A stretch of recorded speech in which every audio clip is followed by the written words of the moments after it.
ಸತ್ಯವೇದಗಳನ್ನ ಕೀರ್ತನೆಗಳು 9ನೇ ಕೀರ್ತನೆ ತೆಗೆದುಕೊಳ್ಳೋಣ. Let's turn our Bible to Psalms 9 1ರಿಂದ 10ನೇ ವಚನ ನಾವು ಉತ್ತರ ಪತ್ರಿಕೆಗಳ ಓದಿಕೊಳ್ಳುವರಾಗಿದ್ದೇವೆ. We are going to read responsibly from 1 to 10th verse.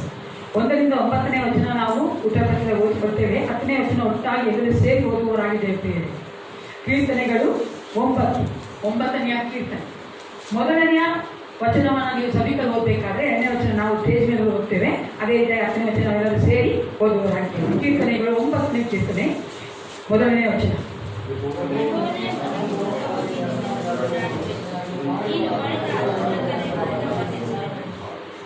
ಪರಾತ್ಪರನೆ, ನಿನ್ನಲ್ಲಿ ನಾನು ಸಂತೋಷಿಸಿ ಉತ್ಸಾಹ ಪಡುವೆನು, ನಿನ್ನ ಹೆಸರನ್ನು ಕೀರ್ತಿಸುವೆನು.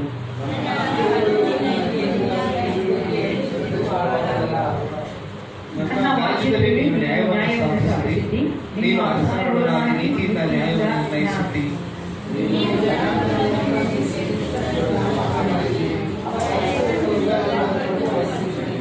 ಶತ್ರುಗಳು ನಿಶ್ಚಯವಾದವು, ಅವರ ಕೋಟೆಗಳು ಸಂಪೂರ್ಣವಾಗಿ ಹಾಳಾದವು, ಅವರ ಸ್ಮರಣೆ ಇಲ್ಲವಾಯಿತು.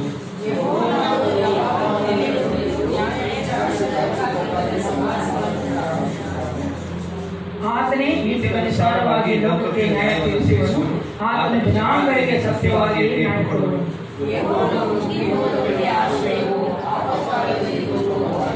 ಎಲ್ಲರೂ ಒಟ್ಟಿಗೆ ಓದಿಕೊಳ್ಳೋಣ. 10ನೇ ವಚನ. ಯೆಹೋವನೇ ನಿನ್ನ ನಾಮವನ್ನು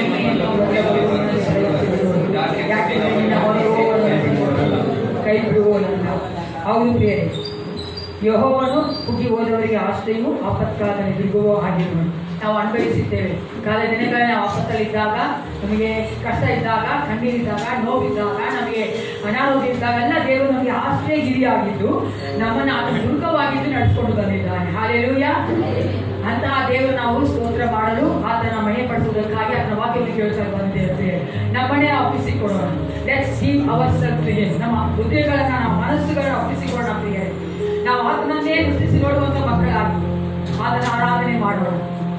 ನಾವು ನೋಡುತ್ತೇವೆ, ನಮ್ಮ ಸ್ತೋತ್ರ ಸಿಂಹಾಸನಗಳಲ್ಲಿ ಆತನು ವಾಸ ಮಾಡುವಂತ ದೇವನಾಗಿದ್ದಾನೆ. ಆತ ನಮ್ಮ ಸ್ತೋತ್ರಗಳು ಕೇಳೋದಕ್ಕೆ ಆಸೆ ಪಡುವಂತ ದೇವನಾಗಿದ್ದಾನೆ. ಆತನ ವಾಕ್ಯಗಳನ್ನು ಕೇಳುವಾಗ, ನಾವು ಅದರಂತೆ ನಡೆಯುವುದಕ್ಕೆ ಆಸೆ ಪಡುವಾಗ ಆತನು ಅದನ್ನು ನೋಡಿ ಸಂತೋಷ ಪಡುವಂತ ದೇವನಾಗಿದ್ದಾನೆ. ನಮ್ಮನೆ ಒಪ್ಪಿಸಿಕೊಟ್ಟವರಾಗಿ ಪ್ರಾರ್ಥನೆ ಮಾಡಿಕೊಳ್ಳೋಣ. ಹಾಲೆಲೂಯಾ. ಪರಿಶುದ್ಧನೆ, ಪರಿಶುದ್ಧನೆ, ಸರ್ವೋತ್ತಮನೆ, ಸರ್ವೊಳ್ಳೆಯವನಾದ ಸರ್ವಲೋಕದ ದೇವನಿಗೆ ಸ್ತೋತ್ರ ಉಂಟಾಗಲಿ. ರಾಜ ದೇಶಪ್ಪಾಗಿ ಎಷ್ಟು ಒಳ್ಳೆಯವನಾಗಿದ್ದಿ. ಕಾಲ ದಿನವೆಲ್ಲ, ಕಾಲ ವಾರವೆಲ್ಲ, ಕಾಲ ತಿಂಗಳುಗಳೆಲ್ಲ, ಅಪ್ಪ ಕಾಲ ಕ್ಷಣವೆಲ್ಲ ನಮ್ಮನ್ನು ಕಾಪಾಡಿದ್ದಿಲ್ಲ ರಾಜ. ಅನುದಿನವೂ ನಮ್ಮ ಭಾರಯಾಣ ಹೊತ್ತಂತ ದೇವನೇ ನಿನಗೆ ಸ್ತೋತ್ರ ಉಂಟಾಗಲಿ ರಾಜ. ನಮ್ಮೊಂದಿಗಿದ್ದು ಕರ್ತನೆ ಇಮ್ಯಾನ್ಯುಯಲನಾಗಿ, ಎಬಿನೇಸರನಾಗಿ, ಅಪ್ಪ ಯೆಹೋವ ರಾಫಾಗಿ, ಯೆಹೋವ ಈರೆಯಾಗಿ, ಅಪ್ಪ ನಮ್ಮೆಲ್ಲ ಅಗತ್ಯನ ಪೂರೈಸಿಕೊಟ್ಟಾದನಾಗಿ, ಆರೋಗ್ಯದಾಯಕನಾಗಿದ್ದೆ. ಅದಕ್ಕಾಗಿ ನಿನಗೆ ಸ್ತೋತ್ರ ರಾಜ. ಈ ವಿಶೇಷ ಸಮಯದ ಆರಾಧನೆ ನಿಮ್ಗೆ ಒಪ್ಪಿಸಿಕೊಡುತ್ತೀರಪ್ಪ. ನೀವು ನಮ್ಮನ್ನ ಕರ್ತನೆ ಹೌದು ರಾಜ ಆಶೀರ್ವದಿಸೋದು ನಮ್ಮ ಮಧ್ಯೆ ಎದ್ದು ಬಾ ಕರ್ತನೆ.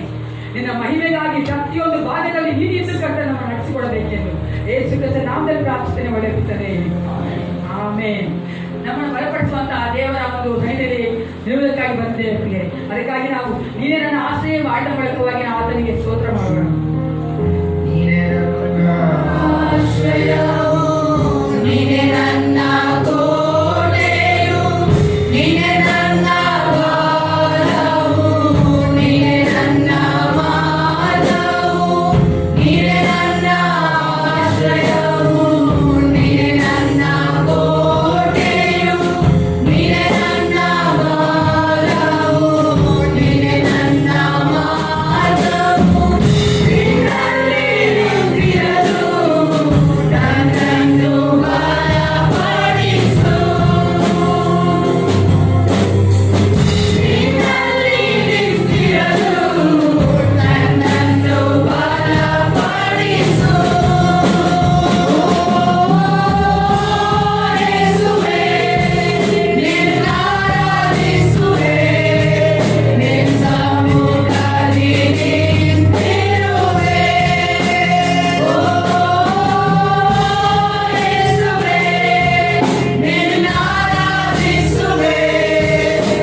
ಹೌದು ಪ್ರಿಯರೇ, 2 ಕ್ಷಣಕಾಲ ನಾವು ಆತನ ಸನ್ನಿಧಾನ ನಿಂತ್ಕೊಳ್ಳೋಣ. ಸ್ವಲ್ಪ ಯೋಚನೆ ಮಾಡಿ ನೋಡಿ, ಎಷ್ಟು ಒಳ್ಳೆಯವನಾಗಿಲ್ಲ ನನ್ನ ಯೇಸಪ್ಪ. ಲೋಕವೆಲ್ಲ ಭಯದಲ್ಲಿದ್ದೆ ಪ್ರಿಯರೇ, ಅದು ನಮ್ಮನ್ನಾದರೂ ಭಯಪಡಬೇಡ, ನಾನು ನಿನ್ನೊಂದಿಗಿದ್ದೇನೆ ಎಂದು ಹೇಳಿ ಆತ ನಮ್ಮೊಂದಿಗಿದ್ದು ಕಾರ್ಯ ಮಾಡ್ತಾ ಇದ್ದಾನೆ. ಎಷ್ಟು ಒಳ್ಳೆಯ ದೇವರು ನಮ್ಮ ದೇವರು. ಆತನ ಪ್ರೀತಿಯನ್ನು ನಾವು ಕರ್ತನೆ ನಾವು ಅಳತೆ ಮಾಡೋಕ್ಕಾಗೋದಿಲ್ಲ ಪ್ರಿಯರೇ. ಅಷ್ಟು ಪ್ರೀತಿ ಆತನ ಮೇಲಿದೆ. ನಾವೆಷ್ಟೋ ಕಾಲಗಳ ಅಪನಂಬಿಕಸ್ಥರು, ಆದರೂ ಸಹ ಆತ ನಂಬಿಕಸ್ಥನಾಗಿ ಇದ್ದು ನಮ್ಮನ್ನು ನಡೆಸ್ತಾ ಇದ್ದಾನೆ ಅಂತ ದೇವರ ಸನ್ನಿಧಾನದಲ್ಲಿ ನಿಂತಿದ್ದೇವೆ ಪ್ರಿಯರೇ. ನಮ್ಮ ಆಲೋಚನೆ ಆ ಕಡೆ ಈ ಕಡೆ ಹೋಗೋದು ಬೇಡ, ನಾವು ಆತನನ್ನೇ ದೃಷ್ಟಿಸಿ ನೋಡೋಣ. ಸ್ವಲ್ಪ ಕಾಲ ನಾವು ಆತನ ಆರಾಧನೆ ಮಾಡ್ತಾ ಇದ್ದೇವೆ, ಸ್ವಲ್ಪ ಕಾಲ ಆತನ ವಾಕ್ಯವನ್ನು ಕೇಳ್ತೇವೆ. ನಾವು ಲೋಕದ ಎಷ್ಟೋ ಕಾಲ ಕಳೀತೇವೆ ಪ್ರಿಯರೇ, ನಾವು ಆತನ ಸನ್ನಿಧಾನಕ್ಕೆ ಬರೀತೇವೆ. Let's concentrate our thoughts on him. ನಮ್ಮನೆ ನಾವು ಆತನಿಗೆ ಒಪ್ಪಿಸಿಕೊಟ್ಟವರಾಗಿ ನಾವು ಆತನ ಆರಾಧನೆ ಮಾಡಿ ಎಲ್ಲರೂ ಕುಳಿತುಕೊಂಡವರಾಗಿ ಈಗ ಒಂದು ಸಮಯದಲ್ಲಿ ಕೀರ್ತನೆಗಾರನು ಹೇಳುವ ಹಾಗೆ, ಯೆಹೋವನೇ, ಗಗನವು ನಿನ್ನ ಮಾತನ್ನು ಪ್ರಸಿದ್ಧಿಪಡಿಸುವುದು, ನಿನ್ನ ಸತ್ಯತೆಯನ್ನು ಪರಿಶುದ್ಧರ ಸಭೆಯಲ್ಲಿ ಕೀರ್ತಿಸುವುದು. ಮೇಘಮಂಡಲದಲ್ಲಿ ಯೆಹೋವನಿಗೆ ಸಮಾನರು ಯಾರು? ದೇವದೂತರಲ್ಲಿ ಯೆಹೋವನಿಗೆ ಸರಿಯಾದವರು ಯಾರು? ಆತನು ಪರಿಶುದ್ಧ ಸಭೆಯಲ್ಲಿ ಭಯಂಕರನಾದ ದೇವರು, ತನ್ನ ಎಲ್ಲ ಪರಿವಾರ ದೇವರಿಗಿಂತ ಭೀಕರನು. ಯೆಹೋವನೇ ಸೇನಾಧೀಶ್ವರ ದೇವರೇ, ನಿನಗೆ ಸಮಾನ ಯಾರು? ಯಾವುದೇ ನೀನು ಶಕ್ತನು, ಸತ್ಯತೆಯಿಂದ ಆವರಿಸಲ್ಪಟ್ಟನು. ಹೌದು ಪ್ರಿಯರೇ, ನಮ್ಮ ಕರ್ತನಿಗೆ ಸಮನಾಗಿ ಬೇರೆ ಯಾವ ದೇವರಿಲ್ಲವೇ? ಆತನೇ ಭೂಮಿ ಆಕಾಶಕ್ಕೆ ದೇವರಾಗಿದ್ದ, ಒಡೆಯನಾಗಿದ್ದ, ನಮ್ಮ ಜೀವನಕ್ಕೆ ಒಡೆಯನಾಗಿದ್ದ ಅಂತ ದೇವರಿಗೆ ಕರ್ತನೆ ದೇವರಲ್ಲಿ ಮಾಡಬೇಕು. ಆದ್ರೆ ಇನ್ನೂ ಅಧಿಕವಾಗಿ ಮಹಿಮೆಪಡಿಸೋಣ. ಎಲ್ಲ ಚಪ್ಪಾಳೆ ತಟ್ಟುತ್ತಾ ನಾವು ಸಂತೋಷವಾಗಿ ಆಡೋಣ ಪ್ರಿಯರೇ.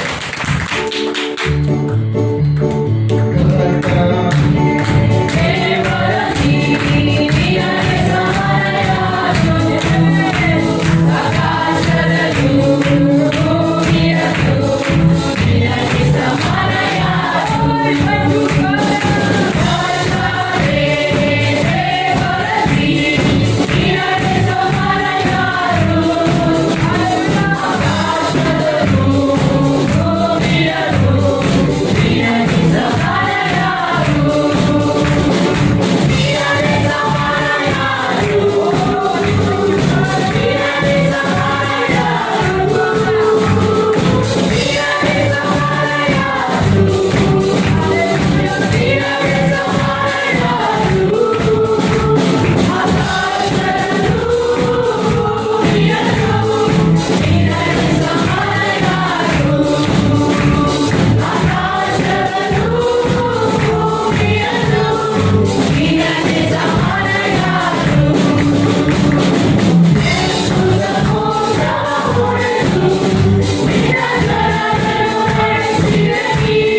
ಮನುಷ್ಯನ ಸೃಷ್ಟಿ ಮಾಡಿದ ಆತನು, ಭೂಲೋಕದ ಪ್ರತಿಯೊಂದನ್ನು ಸೃಷ್ಟಿ ಮಾಡಿದ ದೇವರು ಆತನೇ ಆಗಿದ್ದ. ಆದ್ದರಿಂದ ಆತನಿಗೆ ಸಮಾನ ಯಾರೂ ಇಲ್ಲ ಪ್ರಿಯ. ದೇವರು ಹೇಳ್ತದೆ, ಸರ್ವ ಜನಾಂಗಗಳೇ ಯೆಹೋವನನ್ನು ಕೀರ್ತಿಸಿ, ಸಮಸ್ತ ಪ್ರಜೆಗಳೇ ಆತನನ್ನು ಕೊಂಡಾಡಿ. ಆತನ ಕೃಪೆಯು ನಮ್ಮ ಮೇಲೆ ಅಪಾರವಾಗಿ, ಯೆಹೋವನ ಸತ್ಯತೆಯು ಸದಾ ಇರುವುದು ಯಾವುದೇ ಸ್ತೋತ್ರ. ಹೌದು ಪ್ರಿಯರೇ, ಆತನ ಕೃಪೆ ನಮ್ಮ ಮೇಲೆ ಅಪಾರವಾಗಿ, ಇಲ್ಲದವುಗಳನ್ನ ಇರುವಂತೆ ಕಲಿಯುವಂತ ನಮ್ಮ ದೇವರೊಬ್ಬರೇ ದೇವರು. ಇರೋದ್ರನ್ನೇ ಮಾಡುವಂಥದ್ದು ಲೋಕದ ದೇವರು. ದೇವರು ಸೃಷ್ಟಿ ಮಾಡಿದ್ರೆ ಅದೇ ಅವ್ರ ಗೊಂಬೆಗಳನ್ನ ಮಾಡ್ತಾರೆ. ಅದೇ ನನಗೆ ಸ್ವಲ್ಪ ಅದು ಏನು ಇರಲಿಲ್ಲ, ಬೆಳಕಾಗಿದ್ದು ಬೆಳಕು ಬಂತು ಅಂತ ದೇವರು ನಾವು ಸ್ತೋತ್ರ ಮಾಡ್ತಾರೆ. ಇಲ್ಲದವುಗಳಲ್ಲಿ ಬಾಯ ಬಡವಾಗಿ ಇನ್ನೂ ಅಧಿಕವಾಗಿ ನಾವು ಅದಕ್ಕೆ ಸಂತೋಷವಾಗಿ ಸ್ತೋತ್ರ ಮಾಡ್ತೀವಿ.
ಇಲ್ಲದಿದ್ದರೆ ನಮ್ಮ ಗತಿ ಏನಾಗುತ್ತಿತ್ತೆಂದು ಇದ್ದೇಳದೆ ಹೇಳಲಿ.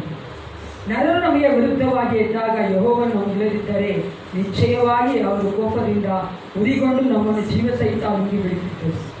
ನಿಶ್ಚಯವಾಗಿ ಪ್ರವಾಹವು ನಮ್ಮನ್ನು ಬಡಿದುಕೊಂಡು ಹೋಗುತ್ತಿತ್ತು, ನದಿಯು ನಮ್ಮನ್ನು ಮುಳುಗಿಸುತ್ತಿತ್ತು, ಮೀರಿದ ಪ್ರವಾಹವು ನಮ್ಮನ್ನು ಮುಳುಗಿಸುತ್ತಿತ್ತು. ಆದರೆ ಎಲ್ಲ ಕಾರ್ಯಗಳಿಂದ ದೇವರು ನಮ್ಮನ್ನು ತಪ್ಪಿಸಿದ್ದಾನೆ. ಅಲ್ವಾ? ಅಕ್ಕ ಪಕ್ಕ ಎಷ್ಟೇ ಕರೋನಾ ಬಂದು ಜನಗಳು ಸಾಯ್ತಾ ಇದ್ರು ಬಿಡುತ್ತದೆ ದೇವರು ಕಾಡ್ತಾ ಇದ್ದಾನೆ ಅಲ್ವಾ? ಅದಕ್ಕಾಗಿ ನಾನು ಮಾಡಬೇಕಾಗಿದೆ, ಯೆಹೋವನೇ ಕೊಂಡಾಟ ಮಾಡಬೇಕಾಗಿದೆ.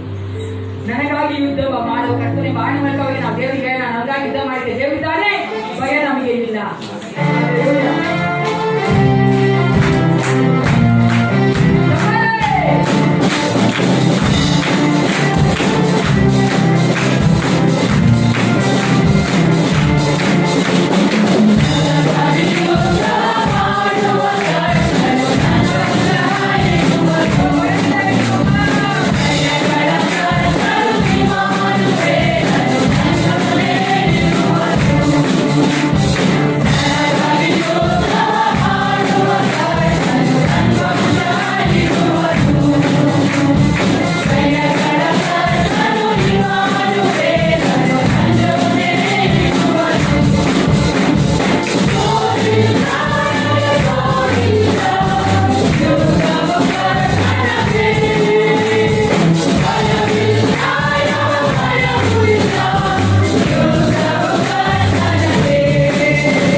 ಎಲ್ಲರೂ ಎದುರಿಸಿಕೊಂಡವರಾಗಿ ಕರ್ತನಿಗೆ ನಾವು ಬಾಯಿ ತೆರೆದು ಸ್ತೋತ್ರ ಮಾಡೋಣ.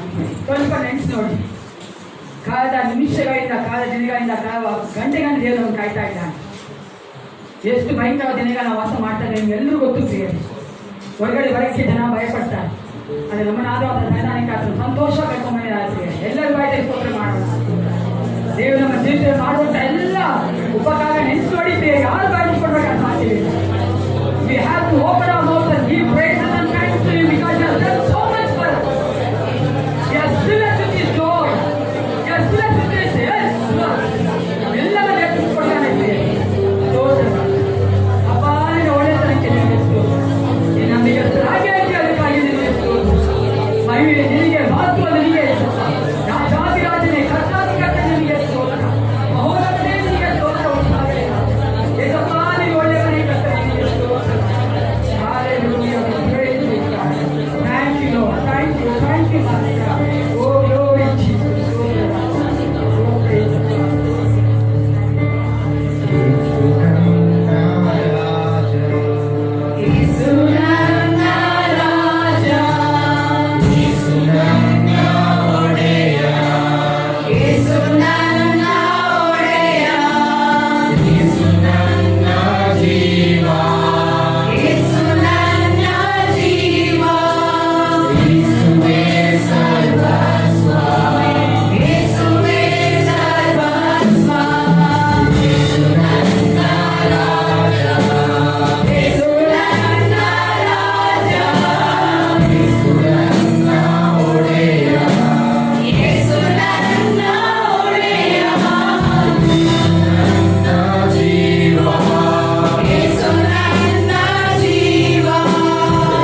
ಆತನನ್ನೇ ಸೇರಿಕೊಳ್ತೇವಲ್ಲ, ಆದ್ದರಿಂದ ಆತನೇ ನಮ್ಮ ಆರಂಭವು ನಮ್ಮ ಅಂತಿಮವಾಗಿದ್ದಾನೆ.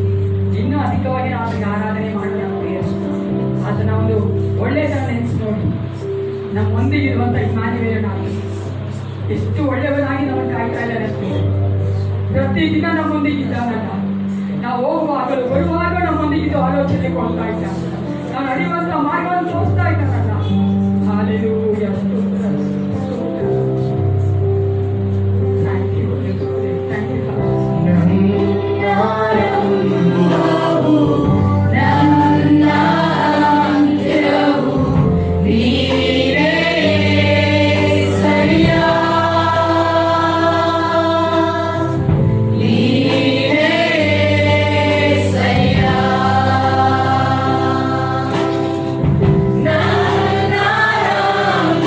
Oh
ನೋಡುತ್ತೇವೆ, ನಾವು ಮಾಡುವಂತ ಆರಾಧನೆಯಿಂದ ಆತನ ಹೃದಯ ಸಂತೋಷಗೊಳ್ಳುತ್ತದೆ.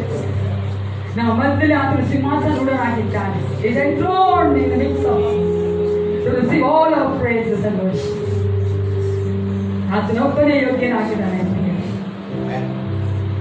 ಎಷ್ಟು ದೊಡ್ಡ ಭಾಗ್ಯ ನಮಗೆ ಕೊಟ್ಟಿದ್ದಾನೆ. ನಾವು ಎಷ್ಟು ಚಿರಂದಿಗಳಾಗಿದ್ರು ಸಾಕು, ಎಷ್ಟು ನಾವು ಆತನನ್ನು ಪ್ರೀತಿ ಮಾಡಿದ್ರು ಸಾಕು, ಆತನ ಬಗ್ಗೆ ಎಷ್ಟು ಪ್ರಚಾರ ಮಾಡಿದ್ರು ಸಾಕು, ಪ್ರೀತಿ ಅಷ್ಟು ಒಳ್ಳೆಯವರು ನನ್ನ ಹೆಸರು. Thank you thank you.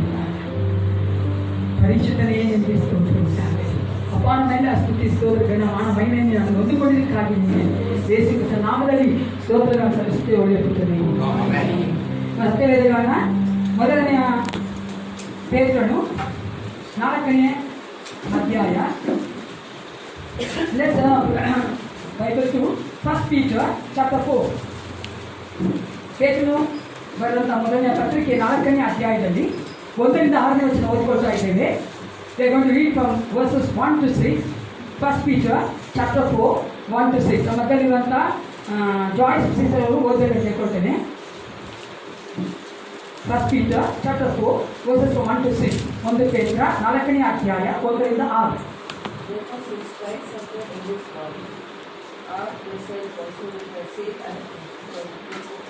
Whoever suffers in God is done with sin, and as a result, they do not live the rest of their earthly lives for evil human desires, but rather for the will of God.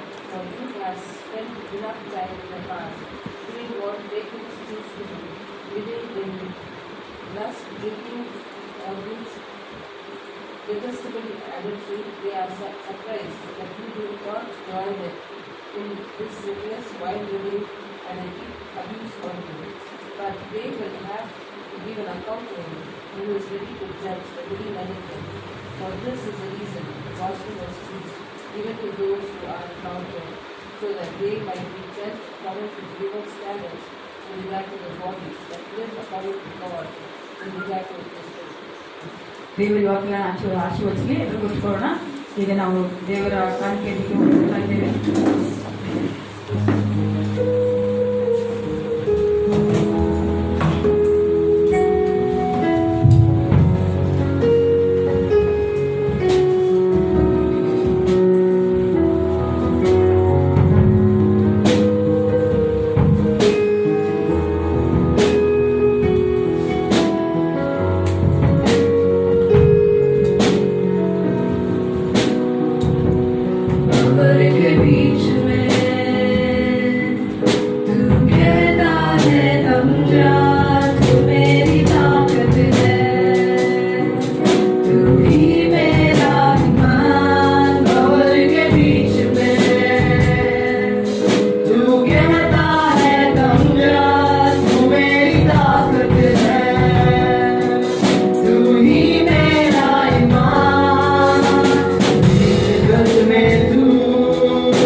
मेरे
hallelujah.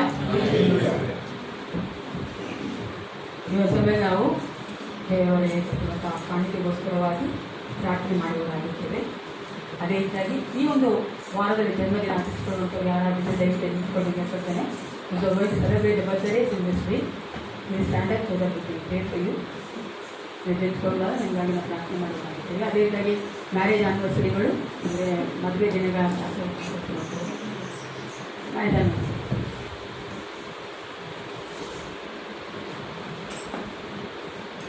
ನಮ್ಮ ಮಧ್ಯೆ ಇರುವಂಥ ಜಾನಕಿ ಸಹೋದರಿಯರು ಕಾಣಿಗೋಸ್ಕರವಾಗಿ, ಅದೇ ರೀತಿಯಾಗಿ ಆಶಾ ಮತ್ತು ಆರೋಗ್ಯ ಸೌರ ಮದುವೆ ದಿನಕ್ಕೋಸ್ಕರ ಪ್ರಾರ್ಥನೆ ಮಾಡಿ ಕೇಳ್ಕೊಳ್ತೇನೆ. ಪ್ರಾರ್ಥಿಸೋಣ. ಪರಿಶುದ್ಧನ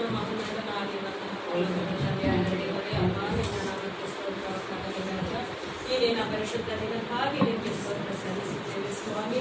ಅಪ್ಪ, ವಿಶೇಷವಾಗಿ ನಿನ್ನ ಪಾದ ಸನ್ನಿಧಾನಕ್ಕೆ ಬಂದು ಕರ್ತನೆ ನಿನ್ನನ್ನು ಆರಾಧಿಸುವಾಗೆ ಕೊಟ್ಟಂತ ಮಹಾಕೃಪೆಗಾಗಿ ನಿಮಗೆ ಸ್ತೋತ್ರ ಸಲ್ಲಿಸುತ್ತೇವೆ ಸ್ವಾಮಿ.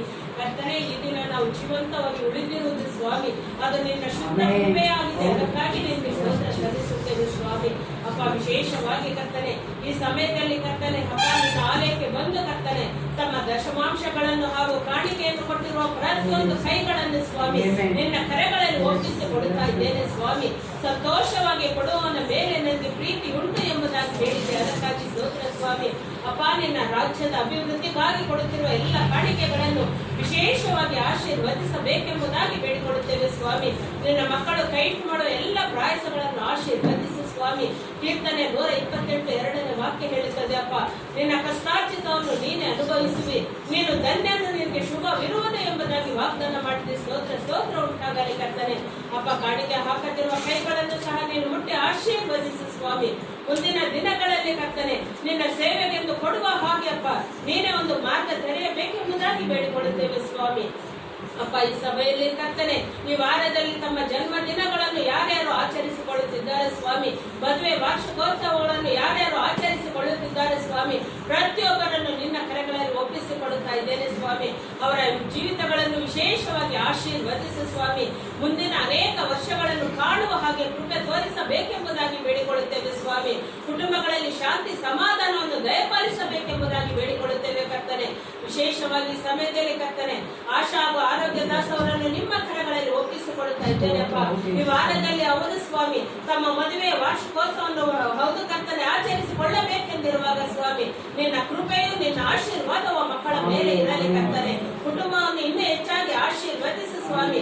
ಕೈಟು ಮಾಡುವ ಪ್ರಯಾಸಗಳನ್ನು ಆಶೀರ್ವದಿಸು ಸ್ವಾಮಿ. ನಿನ್ನ ಮಕ್ಕಳಿಗೆ ಆಶೀರ್ವಾದವಾಗಿ ಕೊಟ್ಟಿರುವಂತ ಸ್ವಾಮಿ ಇಬ್ಬರು ಮಕ್ಕಳಿಗಾಗಿ ಸಹ ಸ್ತೋತ್ರ ಉಂಟಾಗಲಿ ಕರ್ತನೆ. ಹೌದು ಸ್ವಾಮಿ. ಅಪ್ಪ, ಜಾಕ್ಸನ್ ಹಾಗೂ ಜೋಶ್ವಾಗಾಗಿ ಸ್ತೋತ್ರ ಸ್ವಾಮಿ. ಮಕ್ಕಳ ವಿದ್ಯಾಭ್ಯಾಸ ಜೀವಿತವನ್ನು ಭವಿಷ್ಯತ್ತನ್ನು ಸಹ ಆಶೀರ್ವದಿಸು ಸ್ವಾಮಿ. ಅಪ್ಪ, ನಾವು ಬೇಡಿದ್ದನ್ನು ಬೇಡದೆ ಬಿಟ್ಟಿರುವುದೆಲ್ಲವನ್ನು ನಿನ್ನ ಕರೆಗಳಲ್ಲಿ ಒಪ್ಪಿಸಿಕೊಡುತ್ತಾ ಇದ್ದೇವೆ ಸ್ವಾಮಿ. ಎಲ್ಲ ಕಾರ್ಯಗಳನ್ನು ನಿನ್ನ ನಾಮ ಮಹಿಮೆ ಪಡಿಸಿಕೊಳ್ಳುವ ರೀತಿಯಲ್ಲಿ ಕರ್ತನೆ ನೀನೇ ಕೃಪೆ ತೋರಿಸಿ ನಿನ್ನ ಮಕ್ಕಳನ್ನು ಆಶೀರ್ವದಿಸಬೇಕೆಂದು ಸ್ತುತಿ ಗಾನ ಮಹಿಮೆ ಎಲ್ಲ ನಿನ್ನೊಬ್ಬನಿಗೆ ಸಲ್ಲಿಸುತ್ತಾ ಯೇಸುವಿನ ನಾಮದ ಮೂಲಕ ಬೇಡಿಕೊಳ್ಳುತ್ತೇವೆ ನನ್ನ ಒಳ್ಳೆಯ ತಂದೆ. ವಾರದ ಪ್ರಕಟಣೆಗಳು. ಬುಧವಾರ ಸಂಜೆ ಬೈಬಲ್ ಸ್ಟಡಿ ಇರುತ್ತದೆ. ಕಮನಹಳ್ಳಿ ಮತ್ತು ಹೊಯ್ಸಳ ನಗರ ಪ್ರಾಂತ್ಯದಲ್ಲಿ ಬುಧವಾರ ಸಂಜೆ ಬೈಬಲ್ ಸ್ಟಡಿ ಇರುತ್ತದೆ. ಶನಿವಾರ ಸಂಜೆ 7 ಗಂಟೆಗೆ ಹಾಡಿನ ಅಭ್ಯಾಸ ಇರುತ್ತದೆ ಮತ್ತು ಭಾನುವಾರ ಬೆಳಗಿನ ಜಾವ 7:30ಕ್ಕೆ ಮೊದಲನೇ ಆರಾಧನೆ ಮತ್ತು 9:00ವರೆಗೆ ಎರಡನೇ ಆರಾಧನೆ ಇರುತ್ತದೆ.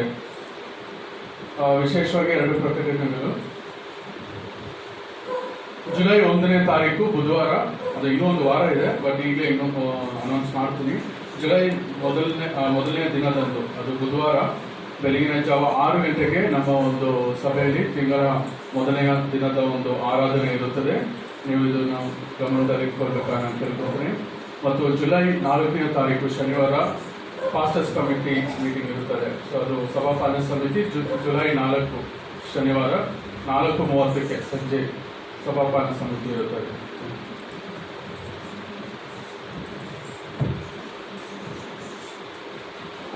ದೇವರ ಪರಿಶುದ್ಧ ನಾಮದ ನಿಮ್ಮೆಲ್ಲರನ್ನು ಆಹ್ವಾನಿಸಲಾಗಿದ್ದೇನೆ.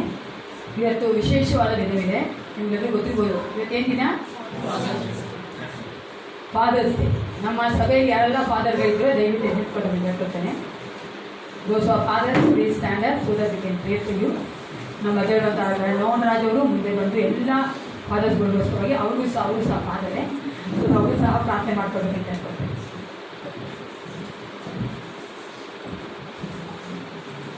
ಪ್ರಾರ್ಥನೆ ಮಾಡೋಣ. ಸೊ ಬೆಳಗ್ಗೆ ನಾನು ನನ್ನ ಮಗಳಿಗೆ ಹೇಳಿದೆ, ಇವತ್ತು ವಿಶೇಷವಾದಂಥ ದಿನ ಅಮ್ಮ ಅಂತ. ಏನು ಹೇಳಿ ಅಂತಂದರೆ ಫಾದರ್ಸ್ ಡೇ ಅಂತ ಹೇಳಿದ್ರೆ ವಿಷಯ ಮಾಡಲಿಲ್ಲ. ಸೊ ನೀವೆಲ್ಲ ಮಾಡ್ತೀರಾ? ಒಂದು ಸಾರಿ ಹೇಳೋಣ, all the fathers we wish you ಕ್ರೈಸ್ತಳ. ಪರಿಶುದ್ಧನಾದ ನಮ್ಮ ದೇವರೇ, ನಿನಗೆ ಕೃತಜ್ಞತೆಗಳನ್ನು ಸಲ್ಲಿಸುತ್ತೇವೆ. 119ನೇ ಕೀರ್ತನೆ 8ನೇ ವಚನದಲ್ಲಿ ತಿಳಿಸಿದೆಯಲ್ಲ, ನೀನು ಒಳ್ಳೆಯವನು, ಒಳ್ಳೆಯ ಕಾರ್ಯಗಳನ್ನು ಮಾಡುವಂಥವನು ಎಂಬುದಾಗಿ. ಹೌದು ಸ್ವಾಮಿ, ಇವತ್ತು ನಮ್ಮ ದೇಶವನ್ನು, ನಮ್ಮ ರಾಜ್ಯವನ್ನು, ನಮ್ಮ ಪ್ರದೇಶವನ್ನು, ನಮ್ಮ ಸಭೆಯನ್ನು ಮತ್ತು ನಮ್ಮ ಕುಟುಂಬವನ್ನು, ವ್ಯಕ್ತಿಗತವಾಗಿ ನಮ್ಮನ್ನು ಈ ಸಾಂಕ್ರಾಮಿಕ ರೋಗದಿಂದ ಸಂಪೂರ್ಣವಾದಂಥ ರೀತಿಯಿಂದ ಬಿಡುಗಡೆಯನ್ನು ಕೊಟ್ಟು ಲೋಕದವರ ಮಧ್ಯದಲ್ಲಿ ನಾವು ತಲೆ ಎತ್ತಿ ಯೇಸುವೇ ನಿಜವಾದ ದೇವರು ಎಂಬುದಾಗಿ ಘಂಟಾಘೋಷವಾಗಿ ಪ್ರಚುರಪಡಿಸುತ್ತಾ ನಿನ್ನನ್ನು ಘನಪಡಿಸುವ ಹಾಗೆ ಕೃಪೆ ಕೊಡ್ತಾ ಇದ್ದಿ.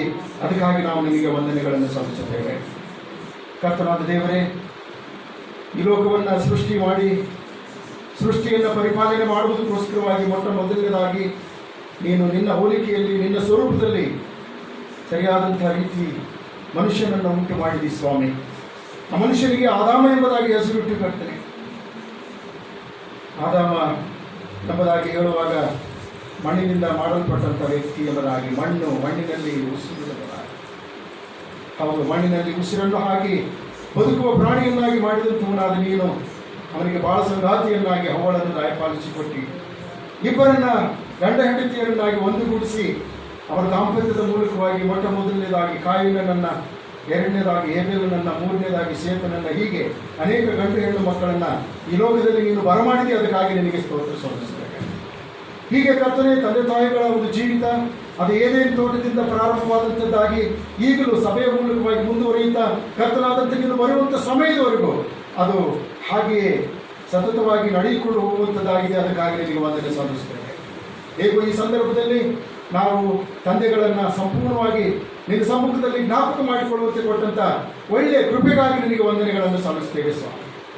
ಹೌದು, ತಂದೆಗಳ ಪಾತ್ರ ಕುಟುಂಬದಲ್ಲಿ ಎಷ್ಟು ಮಹತ್ವ ಎಂಬುವಂಥದ್ದನ್ನು ಪ್ರತಿಯೊಬ್ಬೊಬ್ಬರಾದಂಥ ನಾವು ತಿಳಿದುಕೊಂಡಂಥವರಾಗಿದ್ದೇವೆ. ಪ್ರತಿಯೊಬ್ಬೊಬ್ಬ ಪುರುಷರು ತನ್ನ ಹೆಂಡತಿಗೆ ಉತ್ತಮವಾದಂಥ ಪತಿಯಾಗಿಯೂ, ತನ್ನ ಮಕ್ಕಳಿಗೆ ಉತ್ತಮವಾದಂಥ ತಂದೆಯಾಗಿಯೂ, ಸಮಾಜದಲ್ಲಿ ಉತ್ತಮವಾದಂಥ ಪ್ರಜೆಯಾಗಿಯೂ, ತನ್ನ ಕೆಲಸ ಕಾರ್ಯಗಳಲ್ಲಿ ಉತ್ತಮವಾದಂಥ ಕೆಲಸಗಾರನಾಗಿಯೂ, ತಾನು ಸೇವೆ ಸಲ್ಲಿಸುವಂಥ ಸಭೆಗಳಲ್ಲಿ ಉತ್ತಮವಾದಂಥ ನಾಗರಿಕನಾಗಿಯೂ ಈ ದಿನದವರೆಗೂ ಮುಂದೆ ಬರಲಿಕ್ಕಾಗುವಂತೆ ಅವನನ್ನು ಕೈ ಹಿಡಿದು ನಡೆಸಿದ್ದೆ. ಅದಕ್ಕಾಗಿ ನಿನಗೆ ವಂದನೆ ಸಲ್ಲಿಸುತ್ತೇವೆ. ಮುಂದಿನ ದಿನಗಳಲ್ಲಿಯೂ ಕೂಡ ಕರ್ತನಾದಂಥ ದೇವರೇ, ನಿನ್ನ ಕೃಪೆ, ನಿನ್ನ ಪ್ರಸನ್ನತೆಯನ್ನು ನಾವೆಲ್ಲರೂ ಅನುಭವಿಸಲಿಕ್ಕಾಗುವಂತೆ ಸಹಾಯವನ್ನು ದಯಪಾಲಿಸಿಕೊಡು. ಸತ್ಯವೇದದಲ್ಲಿ ಅನೇಕ ಉತ್ತಮ ತಂದೆಗಳ ಉದಾಹರಣೆ ನಮ್ಮ ಮುಂದೆ ಇದೆ ಸ್ವಾಮಿ. ಅದಕ್ಕೆ ಸಾಕ್ಷಿ ಅಬ್ರಹಾಮನು ಇವತ್ತಿನ ದಿವಸ ನಿನ್ನ ಮಹಾಕೃಪೆಯನ್ನು ಪಡ್ಕೊಂಡಂಥವನಾಗಿ ಆದಿಕಾಂಡ 24ನೇ ಅಧ್ಯಾಯದ 1ನೇ ವಚನದಲ್ಲಿ ನೀನು ಅವನನ್ನು ಎಲ್ಲ ವಿಷಯಗಳಲ್ಲಿಯೂ ಕೂಡ ಆಶೀರ್ವದಿಸಿ ಸಮೃದ್ಧಿಯನ್ನು ಅನುಗ್ರಹ ಮಾಡಿದೆ ಎಂಬುದಾಗಿ ಬರೆದಿದ್ದ. ಹೌದಪ್ಪ, ಅವನ ಶರೀರಾತ್ಮ ಪ್ರಾಣದಲ್ಲಿ ನಿನ್ನನ್ನೇ ಸೇವಿಸುವಂಥವನಾಗಿದ್ದನು ಕರ್ತನೆ, ನಿನ್ನನ್ನೇ ಮಹಿಮೆ ಪಡಿಸುವಂಥವನಾಗಿದ್ದನು ಸ್ವಾಮಿ, ನಿನ್ನನ್ನೇ ಘನಪಡಿಸುವಂಥವನಾಗಿದ್ದನು ಸ್ವಾಮಿ. ನಂಬಿಕೆಯ ವೀರನಾಗಿ, ಪ್ರಾರ್ಥನೆಯ ವೀರನಾಗಿ, ಅನೇಕ ಆತ್ಮಗಳ ಪ್ರಯೋಜನಾರ್ಥವಾಗಿ ನಿನಗೂ ಲೋಕಕ್ಕೂ ಮಧ್ಯದಲ್ಲಿ ನಿಂತುಕೊಂಡಂಥವನಾಗಿ ಯಾವಾಗಲೂ ಬೇಡಿಕೊಳ್ಳುವಂಥ ವ್ಯಕ್ತಿಯಾಗಿದ್ದನು. ಆದ್ದರಿಂದ ಅಂಥ ಒಬ್ಬ ವ್ಯಕ್ತಿಯನ್ನ ನಮಗೆ ಮೂಲ ಪಿತೃವನ್ನಾಗಿ ಮಾಡಿ ನಾವೆಲ್ಲರೂ ಅಬ್ರಹಾಮನ ಮಕ್ಕಳು ಎಂಬುದಾಗಿ ಹೇಳುತ್ತಾ ನೀನು ಅವನನ್ನು ನಮಗೆ ಭೌತಿಕವಾಗಿಯೂ ಆತ್ಮಿಕವಾಗಿಯೂ ತಂದೆಯನ್ನಾಗಿ ಮಾಡಿದ್ದೆ. ಅದಕ್ಕಾಗಿ ನಿನಗೆ ಸ್ತೋತ್ರ ಸಲ್ಲಿಸುತ್ತೇವೆ. ಹೇಗೂ ಈ ಸಂದರ್ಭದಲ್ಲಿ ಕರ್ತನೆ, ನಾವು ನಮ್ಮ ಮೂಲ ಪಿತೃಗಳಾದಂಥ ಎಲ್ಲ ಸತ್ಯವೇದದ ಕ್ಯಾರೆಕ್ಟರ್ಸ್ಗಳನ್ನು ನಿನ್ನ ಸಮ್ಮುಖದಲ್ಲಿ ಜ್ಞಾಪಕ ಮಾಡಿಕೊಳ್ಳುತ್ತಾ ಅವರ ಹೆಜ್ಜೆ ಜಾಡಿಯಲ್ಲಿ ನಡೆಯುತ್ತಾ ಕರ್ತನಾದಂಥ ಯೇಸು ಕ್ರಿಸ್ತನನ್ನು ಘನಪಡಿಸುವ ಹಾಗೆ ಕೃಪೆಯನ್ನು ದಯಪಾಲಿಸಿಕೊಡು ಸ್ವಾಮಿ. ಈಗಲೂ ಇಲ್ಲಿ ತಲೆವಾಗಿ ನಿಂತಿರುವಂಥ ಎಲ್ಲ ತಂದೆಗಳನ್ನು ನಿನ್ನ ಪರಿಶುದ್ಧ ಹಸ್ತಗಳಲ್ಲಿ ಒಪ್ಪಿಸಿಕೊಡ್ತಾ ಇದ್ದೇನೆ ಸ್ವಾಮಿ. ಅವರ ಕುಟುಂಬವನ್ನು ನಿರ್ವಹಿಸುವುದಕ್ಕೋಸ್ಕರವಾಗಿ ಬೇಕಾದಂಥ ಪರಲೋಕದ ಜ್ಞಾನ ವಿವೇಕಗಳನ್ನು ದಯಪಾಲಿಸಿ ಎಂಬುದಾಗಿ ಬೇಡಿಕೊಳ್ತಾ ಇದ್ದೇವೆ. ಆರ್ಥಿಕವಾಗಿ ಅವರನ್ನು ಬಲಪಡಿಸಿ ಎಂಬುದಾಗಿ ನಾವು ಬೇಡಿಕೊಳ್ತಾ ಇದ್ದೇವೆ ಸ್ವಾಮಿ. ಯಾರ್ಯಾರಿಗೆ ಇನ್ನೂ ಕೆಲಸದಲ್ಲಿ ಸಂಪೂರ್ಣವಾದಂಥ ರೀತಿಯಿಂದ ಬಡ್ತಿ ಇಲ್ಲವೋ, ಉದ್ಯೋಗದಲ್ಲಿ ಅಭಿವೃದ್ಧಿಯನ್ನು ಕಾಣ್ತಾ ಇಲ್ಲವೋ, ಆದಾಯದಲ್ಲಿ ಅಭಿವೃದ್ಧಿಯನ್ನು ಕಾಣ್ತಾ ಇಲ್ಲವೋ, ತಮ್ಮ ಕುಟುಂಬ ನಿರ್ವಹಣೆ ಮಾಡುವುದಕ್ಕೋಸ್ಕರವಾಗಿ ಏನೆಲ್ಲ ಯೋಜನೆಗಳನ್ನು ಮುಂದಿಟ್ಟುಕೊಂಡಂಥವರಾಗಿ ಪ್ರಾರ್ಥನೆ ಮಾಡುತ್ತಾ ಅದಕ್ಕೋಸ್ಕರವಾಗಿ ಹಗಲು ರಾತ್ರಿ ನಿನ್ನ ಸಮ್ಮುಖದಲ್ಲಿ ಹೊರಗಿಡ್ತಾ ಇದ್ದಾರೋ ಅವರೆಲ್ಲರ ಪ್ರಾರ್ಥನೆಗೆ ಸ್ವತಂತ್ರವನ್ನು ದಯಪಾಲಿಸಿ ಅವರಿಗೆ ಬೇಕಾದಂಥ ಅಭಿವೃದ್ಧಿಯನ್ನು ನೀನು ದಯಪಾಲಿಸಿ ಎಂಬುದಾಗಿ ನಾವು ಬೇಡಿಕೊಳ್ಳುವಂಥವರಾಗಿದ್ದೇವೆ. ಉತ್ತಮವಾದಂಥ ಪತಿಯಾಗಿ ತನ್ನ ಹೆಂಡತಿಯನ್ನು ಪ್ರೀತಿ ಮಾಡುತ್ತಾ, ಉತ್ತಮವಾದಂಥ ತಂದೆಯಾಗಿ ಮಕ್ಕಳನ್ನು ಪ್ರೀತಿ ಮಾಡುತ್ತಾ ಇದುವರೆಗೂ ಅವರನ್ನು ಉಪಯೋಗ ಮಾಡಿಕೊಂಡಂಥ ದೇವರೇ, ಮುಂದೆಯೂ ಕೂಡ ನೀವು ಉಪಯೋಗಿಸಿ ಎಂಬುದಾಗಿ ನಾವು ಬೇಡಿಕೊಳ್ಳುತ್ತಾ ಇದ್ದೇವೆ. ಎಲ್ಲ ತಂದೆಗಳ ಜವಾಬ್ದಾರಿಕೆಯನ್ನು ಉತ್ತಮವಾದಂಥ ರೀತಿಯಿಂದ ನಿರ್ವಹಿಸುವುದಕ್ಕೋಸ್ಕರವಾಗಿ ಪವಿತ್ರಾತ್ಮನ ಸಹಾಯವನ್ನು, ಮಾರ್ಗದರ್ಶನವನ್ನು ಅವರಿಗೆ ದಯಪಾಲಿಸಿ ಎಂಬುದಾಗಿ ನಾವು ಬೇಡಿಕೊಳ್ಳುತ್ತಾ ಇದ್ದೇವೆ. ಅವರಿಗೆ ವಿರುದ್ಧವಾಗಿ ಹೋರಾಡುವಂಥ ಅಂಧಕಾರದ ಎಲ್ಲ ಶಕ್ತಿಗಳನ್ನು ಯೇಸುವಿನ ನಾಮದಲ್ಲಿ ನಾವು ಬಂಧಿಸ್ತೇವೆ ಕರ್ತನೆ. ನಿನ್ನ ರಕ್ತ ಪ್ರೋಕ್ಷಣೆ ಕೆಳಗೆ ನಿನ್ನ ಮಕ್ಕಳನ್ನು ಬಚ್ಚಿಟ್ಟುಕೋ ಸ್ವಾಮಿ. ಯಾವ ಉದ್ಯೋಗದಲ್ಲಿದ್ದಾರೋ ಆ ಉದ್ಯೋಗದ ಮೂಲಕವಾಗಿ ನಿನ್ನನ್ನು ಮಹಿಮೆಪಡಿಸುವಂತೆ ಕೃಪೆಯನ್ನು ದಯಪಾಲಿಸಿ ಸ್ವಾಮಿ.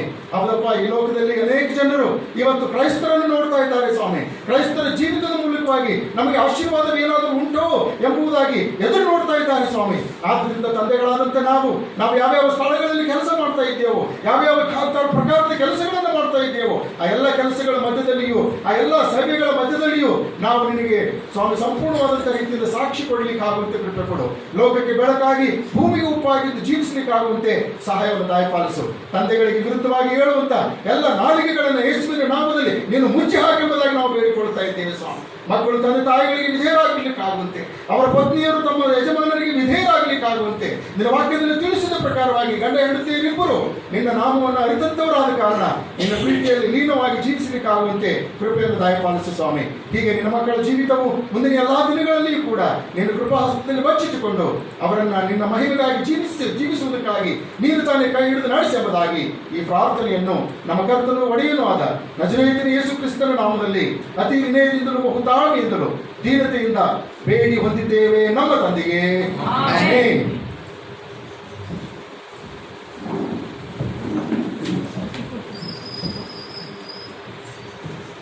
ದೇವರು ಕೊಡದ ಹೊರತು ನಮ್ಮ ಯಾವ ಒಂದು ಸ್ಥಾನಮಾನ ಬರೋದಿಲ್ಲ ಅಂತ ನಾವು ನೋಡ್ತೇವೆ. ಈ ಲೋಕದಲ್ಲಿ ದೇವರು ನಮ್ಮನ್ನು ಕರೆದು ಒಂದು ಸ್ಥಾನ ಇಟ್ಟ ಅಂದರೆ ಅದು ಆತನೇ ಮಾಡುವಂಥ ಒಂದು ಕೃಪೆಯಾಗಿದೆ ಅಲ್ವಾ.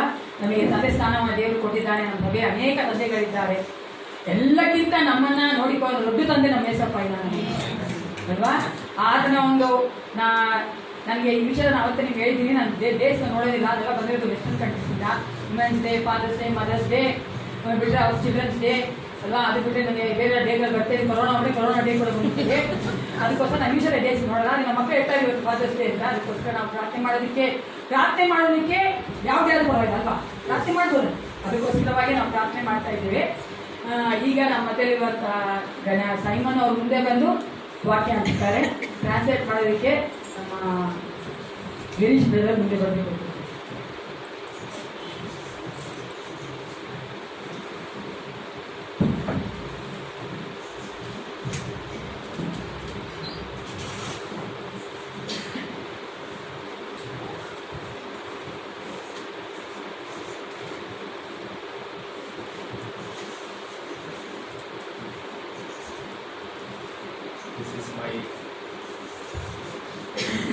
This is my first time to come to the church after the lockdown. Lockdown ಆದ ನಂತರ ಇದು ಮೊದಲನೇ ಸರಿ ನಾನು ಸಭೆಗೆ ಬರ್ತಾ ಇರೋದು. Last week I wanted to come, but I was speaking to a church in Malaysia for their service at that time. ಮಲೇಷ್ಯಾದಲ್ಲಿರುವಂಥ ಒಂದು ಸಭೆಗಾಗಿ ನಾನು ಪ್ರಸಂಗಿಸಬೇಕಾಗಿತ್ತು. ಹಾಗಾಗಿ ಕೊನೆಯ ಭಾಗ ಬರಲಿಕ್ಕಾಗಿಲ್ಲ. Now before I go to the sermon, I like to tell you what did I do during the lockdown situation. ನಾನು ನಿಮಗೆ ಪ್ರಸಂಗಿಸೋಕ್ಕಿಂತ ಮುಂಚಿತವಾಗಿ lockdown ಸಮಯದಲ್ಲಿ ನಾನೇನು ಮಾಡಿದೆ ಅಂತ ನಿಮಗೆ ಹೇಳ್ತೀನಿ. And I was actually studying the behavioral changes in human being during the lockdown situation. ಮನುಷ್ಯನಲ್ಲಿ ಆಗುವಂತ ಒಂದು ಭಾವನಾತ್ಮಕವಾದ ಬದಲಾವಣೆಗಳು ಏನೆಂಬುದಾಗಿ ನಾನು ಅದರ ಬಗ್ಗೆ ಓದ್ತಾ ಇದ್ದೆ. So I have to make calls to people.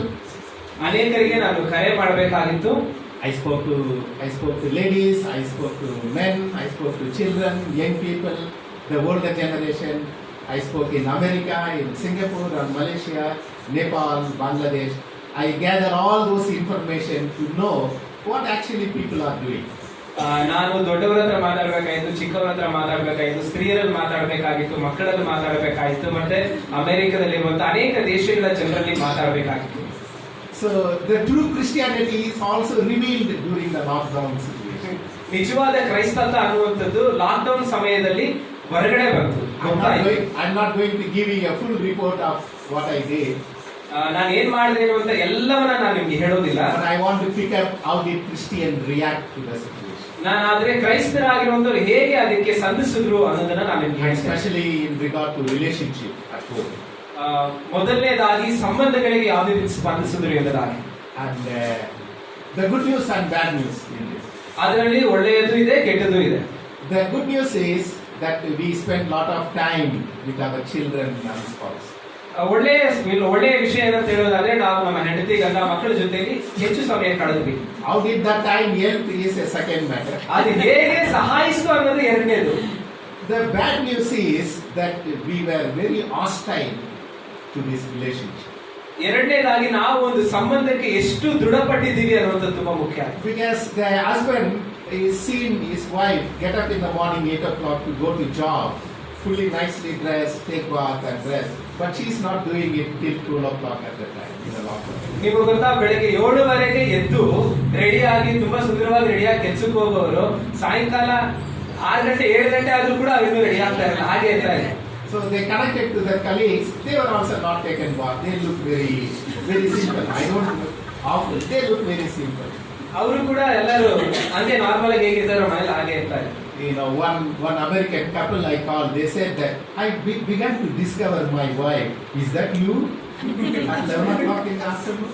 ಅಮೆರಿಕದಲ್ಲಿ ಇವತ್ತು ಒಬ್ಬರಿಗೆ ಅವರು ಹೇಳ್ತಾ ಇರಂತೆ, ಇದು ನಾನು ಹೆಂಡ್ತಿನೇನಾ ಮಧ್ಯಾಹ್ನ 11 ಗಂಟೆಯಲ್ಲಿ ಕೂಡ ಕಾಣಿಸ್ತಾ ಇದ್ದಾರಾ ಅಂತ ಹೇಳಿ. Because his wife leaves home at 7 a.m. nicely dressed, put the makeup and lipstick, and she looked very pretty to him. ಅಲ್ಲಿ ಅವರ ಹೆಂಡತಿ ಬಂದ್ಬಿಟ್ಟು ಬೆಳಗ್ಗೆ 7 ಗಂಟೆಗೆ ಎದ್ದು ಚೆನ್ನಾಗಿ ಮೇಕಪ್ ಹಾಕೊಂಡು ಲಿಪ್ಸ್ಟಿಕ್ ಹಾಕೊಂಡೆಲ್ಲ ಹೊರಗಡೆ ಹೋಗ್ತಾ ಇದ್ದಾರೆ. Then 11 o'clock she got up and said, "Honey, did you have your breakfast?" ಅವ್ರು 11 ಗಂಟೆಗೆ ಎದ್ದು ನೀವು ಬೆಳಗ್ಗೆ ನಾಷ್ಟ ಮಾಡಿದ್ರ ಅಂತ ಕೇಳಿದ್ರು. Friends, and also the way we treated the body of Christ. ಅದೇ ರೀತಿಯಾಗಿ ನಾವು ಕ್ರಿಸ್ತನ ಶರೀರವನ್ನ ಹೇಗೆ ಸ್ಪಂದಿಸಿದ್ವಿ. Because a lot of people, they were sending the misleading signals to the community and to the rest of the world. ಅನೇಕರು ಬೇಡದೇ ಇರುವಂತಹ ಕಾರ್ಯಗಳನ್ನ ತಮ್ಮ ಸಮುದಾಯಕ್ಕೂ ತಮ್ಮ ಜೊತೆಯವರಿಗೂ ಕಳಿಸ್ತಾ ಇದ್ರು. Some people thought that there were even a protest against the government to reopen. ಇಲ್ಲ, ಅನೇಕರು ಸರ್ಕಾರದ ವಿರುದ್ಧ ಕೂಗಾಟಗಳನ್ನು ಕೂಗ್ತಾ ಇದ್ರು, ಇದು ಲಾಕ್ಡೌನ್ ಓಪನ್ ಮಾಡಬೇಕೆಂದ. It was in Brazil, it was in the UK. They were rebelling against the government. Brazil ಅಲ್ಲಿ ಮತ್ತೆ UK ಅಲ್ಲಿ ಅವರು ಸರ್ಕಾರದ ವಿರುದ್ಧವಾಗಿ ತಿರುಗಿ ಬಿಡ್ತಾ ಇದ್ರು. So they asked the man, what the first thing you will do if the lockdown is open? ಒಬ್ಬ ವ್ಯಕ್ತಿನ ಕೇಳಿದ್ರಂತೆ, ಲಾಕ್ಡೌನ್ ಆದ ತಕ್ಷಣ ನೀನ್ ಏನ್ ಮಾಡ್ತೀಯ? So he said, I want to go to the parlor and do my hair. ಅವ್ರು ಹೇಳಿದಂತೆ, ನಾನು ಫಸ್ಟ್ ಸಲೂನ್ಗೆ ಹೋಗಿ ನನ್ನ ಹೇರ್ ಕಟ್ ಮಾಡಬೇಕು. Because I look very awful. ನಾನು ತುಂಬಾ ಕೆಟ್ಟದಾಗಿ ಕಾಣಿಸ್ತಾ ಇದ್ದೀನಿ. My son took a picture of me on the 27th of April. 27ನೇ ಏಪ್ರಿಲ್ ನಲ್ಲಿ ಅವ್ರ ಮಗ ಅದೊಂದು ಫೋಟೋ ತೆಗೆದುಕೊಂಡ್ರು. Then he took my older picture in January. ಜನವರಿಯಲ್ಲಿ ಅದೇ ರೀತಿ ಇನ್ನೊಂದು photo ತೆಗೆದುಕೊಂಡಿದ್ರು. And he compared both and he sent to our family and friends, daddy before and daddy now. ಅವರು ತಮ್ಮ ಕುಟುಂಬದವರಿಗೆಲ್ಲ ಕಳಿಸಿದ್ರಂತೆ, ಮೊದಲು ಅಪ್ಪ ಹೇಗಿದ್ರು ಈಗ ಹೇಗಿದ್ದಾರೆ ಅಂತ ಹೇಳಿ. So I asked my son, what do you find difference in me? ಅವಾಗ ಅವ್ರ ಮಗನ ಕೇಳಿದ್ರಂತೆ, ಅವಾಗಿದ್ದಕ್ಕೂ ಇವಾಗಿರೋದಕ್ಕೆ ಏನ್ ವ್ಯತ್ಯಾಸ ನಿಮ್ಗೆ ಕಾಣಿಸ್ತಾ ಇದೆ? He said that time you trim your hair. ಅವಾಗ ನೀವು ನೀಟಾಗಿ ನಿಮ್ ಹೇರ್ ಕಟ್ ಮಾಡಿಸ್ತಾ ಇದ್ರಿ. You were traveling, you are not available home. ನೀವು ಮನೇಲಿ ಇರ್ತಾ ಇರಲ್ಲ, ಯಾವಾಗ್ಲೂ ಉರ್ಸುತ್ತಾ ಇದ್ರಿ. And now you look awful with your hair. ನೀವು ಇವಾಗ ತುಂಬಾ ಒಂಥರ ಕೆಟ್ಟದಾಗಿ ಕಾಣಿಸ್ತಾ ಇದೆ, ನೀವು ಕೂದಲೆಲ್ಲ ಬಿಟ್ರು. And you stay at home and giving lot of instruction to me which I don't like. ನೀವು ಮನೇಲಿದ್ದು ನನಗೆ ತುಂಬಾ ಇನ್ಸ್ಟ್ರಕ್ಷನ್ ಕೊಡ್ತೀರಾ, ನನಗೆ ಇಷ್ಟ ಇಲ್ಲ. So we need to have a balance of our relationship. ಹಾಗಾಗಿ ನಮ್ಮ ಒಂದು ಸಂಬಂಧದಲ್ಲಿ ನಾವು ಹಿಡಿತವನ್ನ ಇಟ್ಕೊಳ್ಬೇಕು. When it comes to faith, in my 2 months of my discovery on behavioral change, ಈ ಒಂದು 2 ತಿಂಗಳಲ್ಲಿ ನಮ್ಮ ಭಾವನಾತ್ಮಕವಾಗಿ ಅದು ಹೇಗೆ ನಮ್ಮ ನಂಬಿಕೆಗೆ ಆಧಾರಗೊಂಡಿದೆ there ಅಂತ are a lot ನೋಡುವಾಗ of people who miss the community like this, the body of Christ. ಇಲ್ಲಿ ಅನೇಕ ಜನ ಈ ರೀತಿಯಾಗಿ ನಾವು ಕುಳಿತುಕೊಂಡು ದೇವರ ಸಮ್ಮುಖದಲ್ಲಿ ಸಮಯ ಕಳೆಯೋದನ್ನ ಕಳ್ಕೊಂಡಿದ್ದೀವಿ. Because we believe that physically coming together is the body of Christ. ನಾವೆಲ್ಲರೂ ಅನ್ಕೊಂಡಿದ್ವಿ ನಾವು ದೈಹಿಕವಾಗಿ ಈ ರೀತಿಗೆ ಬರೋದೇ ಕ್ರಿಸ್ತನ ದೇಹ ಎಂಬುದಾಗಿ. But the COVID-19 taught us that the family is the first church. ಆದ್ರೆ COVID-19 ನಮಗೆ ಹೇಳಿಕೊಡ್ತು, ಮೊದಲ ಸಭೆ ನಿಮ್ಮ ಕುಟುಂಬ ಎಂಬುದಾಗಿ. If you are not expressing the body of Christ between your husband, wife and mother, parents and children, ನೀವು ಕ್ರಿಸ್ತನ ದೇಹವನ್ನ ನಿಮ್ಮ ಮನೆಯಲ್ಲಿರುವಂತ ನಿಮ್ಮ ಹೆಂಡತಿ ನಿಮ್ಮ ಮಕ್ಕಳಿಗೆ ನೀವು ತೋರಿಸಿಕೊಡ್ಲಿಲ್ಲ ಅಂತ ಹೇಳೋದಾದ್ರೆ, when we come like this and giving a smile to our co-brothers in Christ Jesus, doesn't make any ನಾವು ಭೌತಿಕವಾಗಿ ಹೀಗೆ ಬಂದು ನಮ್ಮ ಸಹೋದರರಿಗೆ ನಗು ಮೂಲಕ ಮಾತಾಡೋದು ಯಾವುದೇ ರೀತಿ ಒಂದು ಪ್ರಯೋಜನಕಾರಿ ಅಲ್ಲ. And if you ask my wife, she will also say that you spend a lot of time in the kitchen cooking meal. ನೀವು ಅವ್ರ ಹೆಂಡತಿನ ಕೇಳೋದಾದ್ರೆ ಅವ್ರು ಹೇಳ್ತಾರೆ, ನೀವು ತುಂಬಾ ಸಮಯ ನೀವು ಅಡಿಗೆ ಮನೆಯಲ್ಲಿ ನಮಗೋಸ್ಕರ ಅಡಿಗೆ ಮಾಡೋದ್ರಲ್ಲಿ ಕಳೀತಾ ಇದ್ರಿ. And she used to say that, can you help before? ನೀವು ಮೊದಲು ಈಗ ಮಾಡ್ಲಿಕ್ಕೆ ಆಗ್ತಾ ಇತ್ತಾ? Because when I'm traveling, she used to say, you come back home, the first thing you will do is Sunday after the church, you cook lunch for us. ಅವರು ತುಂಬಾ travel ಎಲ್ಲ ಮಾಡಿ ಮನೆಗೆ ಬಂದಾಗ ಅವ್ರು ಹೇಳ್ತಾರೆ, ಸಂಡೇ ಭಾನುವಾರ ಸಭೆ ಮುಗಿಸ್ಕೊಂಡು ಬಂದ ತಕ್ಷಣ ನೀವು ಮಧ್ಯಾಹ್ನ ಊಟ ನಮ್ಗೆ ಅಡಿಗೆ ಮಾಡಿ ಕೊಡ್ಬೇಕು. And now she is telling that, why you always in the kitchen? You go away from me. This is my boundary. ಇವಾಗ ಅವ್ರು ಹೇಳ್ತಿದ್ರೆ, ನೀವ್ ಯಾಕೆ ಈಗ ಅಡಿಗೆ ಮನೇಲಿ ಇದ್ರೆ, ಇದು ನನ್ ಜಾಗ, ನೀವು ಹೋಗಿ ಹೊರಗಡೆ. I don't know what to do. At least I pass my time cooking for you. ನನಗೆ ಏನ್ ಮಾಡ್ಬೇಕಂತ ಗೊತ್ತಿಲ್ಲ, ಅಟ್ಲೀಸ್ಟ್ ನಾನು ಅಡಿಗೆ ಮಾಡೋದ್ರಲ್ಲೂ ಸಮಯ ಕಳೆಯೋಣ ಅಂತ ಅವ್ರು ಯೋಚನೆ ಮಾಡ್ತಾ ಇದ್ದಾರೆ. I call this a convenient behavioral change for good and bad. ಇದನ್ನ ನಾನು ಯಾವ ರೀತಿಯಾಗಿ ಕರಿತೀನಿ ಅಂದ್ರೆ, ನಮ್ಮ ಭಾವನಾತ್ಮಕವಾದ ಬದಲಾವಣೆಗೆ ಇದು ತುಂಬಾ ಪ್ರಾಮುಖ್ಯವಾದ ಸಂದೇಶವಾಗಿದೆ. It is selfish. It is more selfish. ಇದು ಸ್ವಾರ್ಥದಿಂದ ತುಂಬಿದೆ, And it is not building a community. ಇದು ಒಂದು ಸಮುದಾಯವನ್ನು ಕಟ್ತಾ ಇಲ್ಲ. And I want every one of you who behave whatever you are in the last 2 months, you can evaluate yourself. ಹಾಗಾಗಿ ಇಲ್ಲಿ ಕುಳಿತಿರುವಂತ ನಾವೆಲ್ಲರೂ 2 ತಿಂಗಳಿಂದ ನಮ್ಮ ಭಾವನಾತ್ಮಕವಾದ ಒಂದು ಬದಲಾವಣೆಗಳು ಹೇಗಿದೆ ಅನ್ನೋದಕ್ಕೆ ಯೋಚಿಸಬೇಕಾಗ್ತದೆ, Including me. ನನ್ನ ಸೇರಿ. And that is to young people. ಅದು ಯವನಸ್ಥರಿಗೆ ಕೂಡ ಆಗುತ್ತೆ. Part of my research on behavioral change is the young people who are not married but who want to connect with their boyfriend and girlfriend. ಇಲ್ಲಿ ಅವರು ಓದೋದ್ರಲ್ಲಿ ಯವನಸ್ಥರಿನ್ನು ಮದುವೆ ಆಗದೆ ಇರೋರು ಅವ್ರ boy friend girlfriend ಜೊತೆ ಹೇಗೆ ಕನೆಕ್ಟ್ ಮಾಡ್ತಾ ಇದ್ದಾರೆ ಅನ್ನೋದನ್ನ ಕೂಡ ಅವ್ರು ತಿಳ್ಕೊಂಡು. So I was reading article in Bangalore there. ಅವರು ಬ್ಯಾಂಗ್ಳೂರ್ ಮಿರರ್ ಒಂದು ಆರ್ಟಿಕಲ್ ಅನ್ನು ಓದ್ತಾ ಇದ್ದಾರೆ. Young people began to write what they feel. ಅಲ್ಲಿ ಯವನಸ್ಥರು ಹೇಗೆ ಅವರ ಭಾವನೆಗಳಿದೆ ಅಂತ ಹೇಳಿ ವ್ಯಕ್ತಪಡಿಸ್ತಾ ಇದ್ದಾರೆ. So one guy said that I always meet her at the Kabul Park. ನಾನು ನನ್ನ ಪ್ರೇಯಸಿನ ಯಾವಾಗಲೂ ನಾನು ಕಬ್ಬನ್ ಪಾರ್ಕ್ ಅಲ್ಲಿ ಸಂಧಿಸ್ತಾ ಇದ್ದೆ. I miss that physical meeting. ನಾನು ಒಂದು ದೈಹಿಕವಾಗಿ ಸಂಧಿಸೋದನ್ನ ಅಥವಾ ನಾನು ಭೌತಿಕವಾಗಿ ಸಂಧಿಸೋದನ್ನ She ನಾನು liked to go ಕಳ್ಕೊಳ್ತಾ to a ಇದ್ದೆ. coffee day.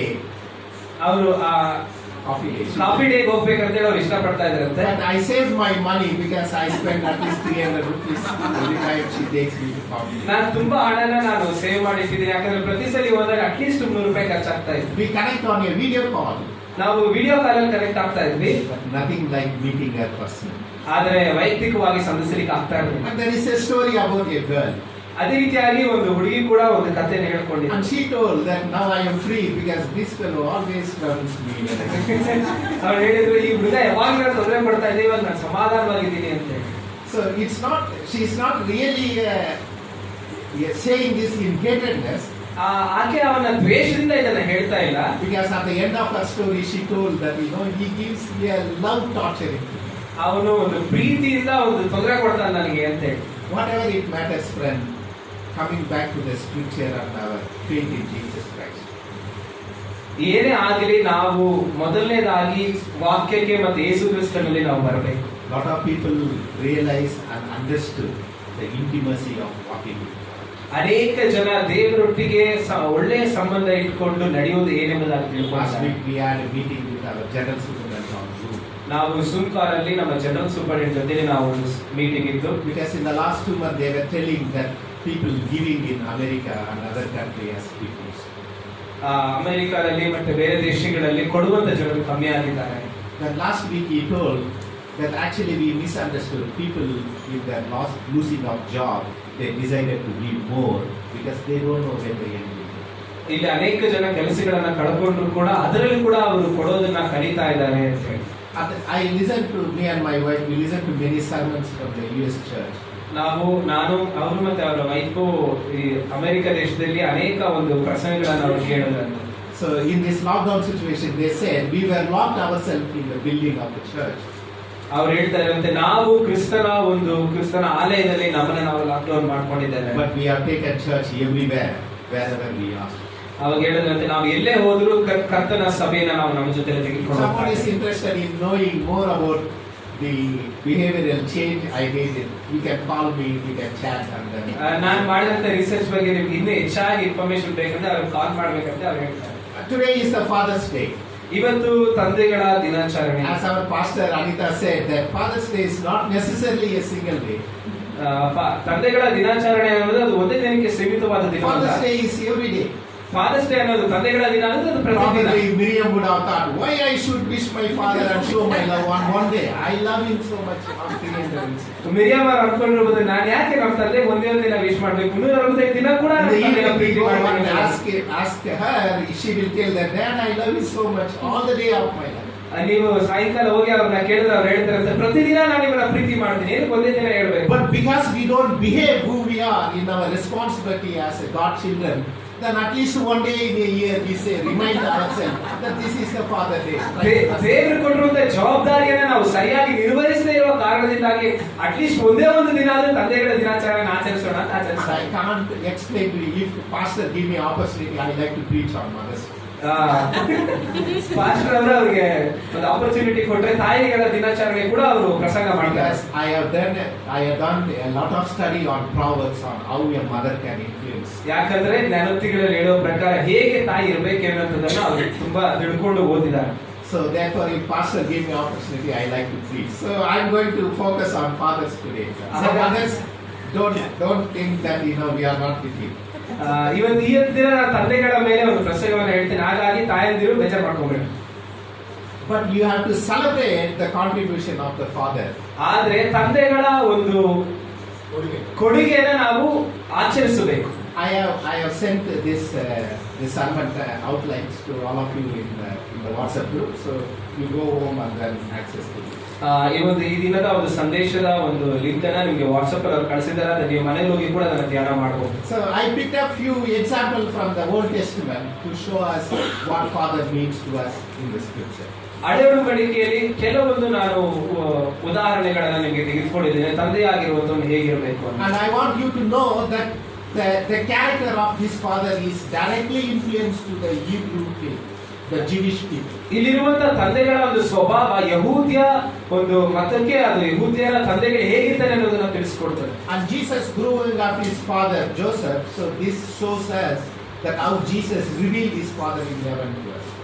ಹೇಗೆ ಯೇಸು ಸ್ವಾಮಿ ಯೋಸೇಫನನ್ನ ಕಂಡ್ರು ಅದೇ ರೀತಿಯಾಗಿ ತಂದೆಯ ದೇವರನ್ನ ನಮಗೆ ತಿಳಿಸಿಕೊಡೋದ್ರಲ್ಲಿ ಆತನು ಹೇಳ್ತಾ ಇದ್ದಾನೆ. So I picked up few people from the Bible from whom we can learn some lessons. ಹಾಗಾಗಿ ನಾನು ಸತ್ಯವೇದದಲ್ಲಿ ಕೆಲವೊಂದು ವ್ಯಕ್ತಿಗಳನ್ನು ಆಯ್ಕೆ ಮಾಡಿಕೊಂಡಿದ್ದೇನೆ, ಅವರಿಂದ ನಾವು ಅನೇಕ ವಿಷಯಗಳನ್ನು ತಿಳ್ಕೊಳ್ಳೋಣ. The first father in the world, as Pastor Nohan prayed, is Adam. Nohan pastor ಪ್ರಾರ್ಥನೆ ಮಾಡಿದ ಹಾಗೆ ಮೊದಲನೇ ತಂದೆ ಆದಾಮನು. And fortunately or unfortunately, he didn't have any other example than his heavenly father. ಆತನಿಗೆ ಬೇರೆ ಯಾವ ಉದಾಹರಣೆನೂ ಇರಲಿಲ್ಲ, ಬದಲಾಗಿ ಪರಲೋಕದ ತಂದೆಯ ಉದಾಹರಣೆ ಮಾತ್ರ ಅವನಿಗಿತ್ತು. God came to him every day and demonstrated to him what it means to be a love and compassion and care. ದೇವರು ಪ್ರತಿದಿನ ಅವನೊಟ್ಟಿಗೆ ಬಂದು ಅವನೊಟ್ಟಿಗಿದ್ದು ಏನು ಪ್ರೀತಿ, ಯಾವ ರೀತಿಯಾಗಿ ಅದನ್ನ ವ್ಯಕ್ತಪಡಿಸಬೇಕು ಎನ್ನುವುದನ್ನು ಅವನಿಗೆ ತಿಳಿಸಿಕೊಡ್ತಿದ್ದ. Unfortunately, friends, the sin that he and his wife committed kept him away from learning from the character of his father. ಆದ್ರೆ ಅವನು ಮತ್ತೆ ಆದಾಮ ಮತ್ತೆ ಅವನ ಹೆಂಡತಿ ಮಾಡಿದಂತ ಒಂದು ಪಾಪ ದೇವರಿಂದ ಕಲಿಯಬೇಕಾದ ವಿಷಯಗಳಿಂದ ಅವರಿಂದ ದೂರ ಇಡ್ತು. The choice he made has directly impacted in his family. ಆತನು ಮಾಡಿದಂತ ಒಂದು ಆಯ್ಕೆ ಅವನ ಕುಟುಂಬದ ಮೇಲೆ ಪರಿಣಾಮವನ್ನು ಬೀರಿತು. And you know how his children, both the sons, fought together. ನಮ್ಮೆಲ್ಲರಿಗೂ ಗೊತ್ತು ಯಾವ ರೀತಿಯಾಗಿ ಅವಿಬ್ಬರು ಮಕ್ಕಳು ಜಗಳವಾಡಿದ್ರು. Imagine how much of the heavenly father's heart would have melted. ಆವಾಗ ತಂದೆಯ ಪರಲೋಕದಲ್ಲಿರುವಂತಹ ತಂದೆಯ ದೇವರ ಹೃದಯ ಯಾವ ರೀತಿ ಆಗಿರಬೇಕೆಂಬುದನ್ನು ನಾವು ಯೋಚನೆ You would have told Adam, I came every day and demonstrated to you the love and compassion of God. ದೇವರು ಆದಾಮನಿಗೆ ಹೇಳುವುದು, ಆದಾಮನೇ ನಾನು ಪ್ರತಿದಿನ ಬಂದು ಯಾವ ರೀತಿಯಾಗಿ ಪ್ರೀತಿ ಮಾಡಬೇಕೆನ್ನುವುದನ್ನು ನನಗೆ ತಿಳಿಸಿಕೊಟ್ಟೆ. The message to the Father's Day today is that make a right choice so that our family will be comfortable. ಹಾಗಾಗಿ ತಂದೆಗಳಿಗಿರುವಂತಹ ಮೊದಲನೇ ಒಂದು ಅಂಶ ಏನು ಅಂತ ಹೇಳೋದಾದ್ರೆ ಸರಿಯಾದ ಆಯ್ಕೆಯನ್ನ ಮಾಡಿ, ಹಾಗಾಗಿ ನಿಮ್ಮ ಕುಟುಂಬ ಸಂತೋಷವಾಗಿರುತ್ತೆ. Make a choice together. ನೀವು ಆಯ್ಕೆ ಮಾಡುವಾಗ ಜೊತೆಯಾಗಿ ಮಾಡಿ. Yes, you know, some people, we live in a culture that we understand that man controls the home. ನಾವೆಲ್ಲರಿಗೂ ಗೊತ್ತು, ನಾವಿರುವಂತಹ ಒಂದು ಸಂಸ್ಕೃತಿಯಲ್ಲಿ ಪುರುಷನು ಅಥವಾ ತಂದೆ ಮೊದಲ ನಿರ್ಧಾರವನ್ನು ತೆಗೆದುಕೊಳ್ತಾರೆ. And we all believe that. ನಾವು ಅದನ್ನು ನಂಬ್ತೇವೆ ಕೂಡ. Even wives submit to the husband, you say, whatever he say, I will do. ಹೆಂಡತಿ ಹೇಳ್ತಾರೆ, ಹೆಂಡತಿಗೆ ಹೇಳ್ತೀವಿ ನೀವು ನಿನ್ನ ಗಂಡನಿಗೆ ಅಧೀನವಾಗಿರಿ, ಅವ್ನು ಏನ್ ಹೇಳಿದ್ರೆ ಅದನ್ನ ಕೇಳ್ರಿ. But some people, they don't submit like that. But it is not, submission is not abusing of their perspective. Submission is to mutually love and care. ಇಲ್ಲಿ ಅಧೀನರಾಗ್ರಿ ಅಂತ ಹೇಳುವಾಗ ಅದು ಅವ್ರನ್ನ ಕೆಳಗಡೆ ತಳ್ಳೋದಲ್ಲ, ಬದಲಾಗಿ ಇಬ್ಬರ ಜೊತೆಯಲ್ಲಿ ಎಲ್ಲವನ್ನ ಆಯ್ಕೆ ಮಾಡ್ರಿ ಎಂದಾಗಿ. If husband, fathers, if you try to listen to your wife, she will give the final touch to your decision. ತಂದೆಯಾಗಿರುವಂತ ನೀವು ನಿಮ್ಮ ಹೆಂಡತಿಯನ್ನ ಕೇಳಬೇಕಾದ್ರೆ ಅವರು ಕೊನೆಯಲ್ಲಿ ಏನ್ ಮಾಡಬೇಕು, ಆ ಫೈನಲ್ ಟೆಕ್ಷನ್ ಅವ್ರು ನಿಮ್ಗೆ ಕೊಡ್ತಾರೆ. You know the testimony. You began to share like this and ask, what do you think? This is what I think. ನೀವೇನ್ ಮಾಡ್ಬೇಕು, ಅವ್ರಿಗೆ ಹೇಳ್ಬೇಕು, ನಾನು ಈ ರೀತಿಯಾಗಿ ಅನ್ಕೊಂತಾ ಇದ್ದೀನಿ, ನೀನೇನ್ ಅನ್ಕೊಂತೀಯ. If she says that whatever you have done is right, ಅವ್ರು ಹೇಳಿದ್ರೆ ನೀವೇನ್ ಮಾಡಿದ್ರು ಅದು ಕರೆಕ್ಟ್, ಸರಿ ಅಂತ ಹೇಳೋದಾದ್ರೆ, then you have to say that's fine, but tell from your perspective. ಅದು ಪರವಾಗಿಲ್ಲ, ಆದ್ರೆ ನಿನ್ನ ಯೋಚನೆಯಿಂದ ಹೇಳು. You have the notes, so I'm going to rush. We have to finish. ನಿಮ್ಗೆ ನೋಟ್ಸ್ ಕೊಡ್ತಾರೆ, ಹಾಗಾಗಿ ನಾನು ಬೇಗ ಹೇಳ್ತೇನೆ. The lesson I have also given, what lesson we can learn. You can go home and learn. ಇದರಲ್ಲಿ ಕೂಡ ನಾನು ಈಗ ಹೇಳಿದ ಎಲ್ಲ ವಿಷಯಗಳು ನಿಮಗೆ ಅದನ್ನ ನೀವು ಮನೆಗೆ ಹೋಗಿ ನೋಡ್ಕೊಳ್ಳಿ. The next person is Noah from the Old Testament. ಹಳೆ ಒಡಂಬಡಿಕೆಯಲ್ಲಿ ಇನ್ನೊಬ್ಬ ವ್ಯಕ್ತಿ ನೋವಾ. He was called as the righteous man. ಆತ ನೀತಿವಂತನೆಂದು ಕರೆಯಲ್ಪಟ್ಟಿದ್ದಾನೆ. I am giving you a contrast between the choice that Adam made and choice that Noah. ಇವತ್ತು ನಾನು ನಿಮಗೆ ಇಬ್ಬರು ವ್ಯಕ್ತಿಗಳು, ಆದಾಮನು ಮಾಡಿಕೊಂಡಂತ ಆಯ್ಕೆ ಮತ್ತೆ ನೋಹನು ಮಾಡಿಕೊಂಡಂತ ಆಯ್ಕೆಯ ಬಗ್ಗೆ ಹೇಳ್ತಾ ಇದ್ದೇನೆ. In contrast to Adam, he made a wrong choice and he brought a disgrace to his own family. ಆತನು ಮಾಡಿದಂತ ಒಂದು ತಪ್ಪಾದ ನಿರ್ಧಾರದಿಂದ ಆತನ ಕುಟುಂಬಕ್ಕೆ ಒಂದು ಒಳ್ಳೆಯ ಫಲವನ್ನು ಅವನು ಕೊಡ್ಲಿಕ್ಕೆ ಆಗಲಿಲ್ಲ. But Noah made a right choice, so he saved the entire family.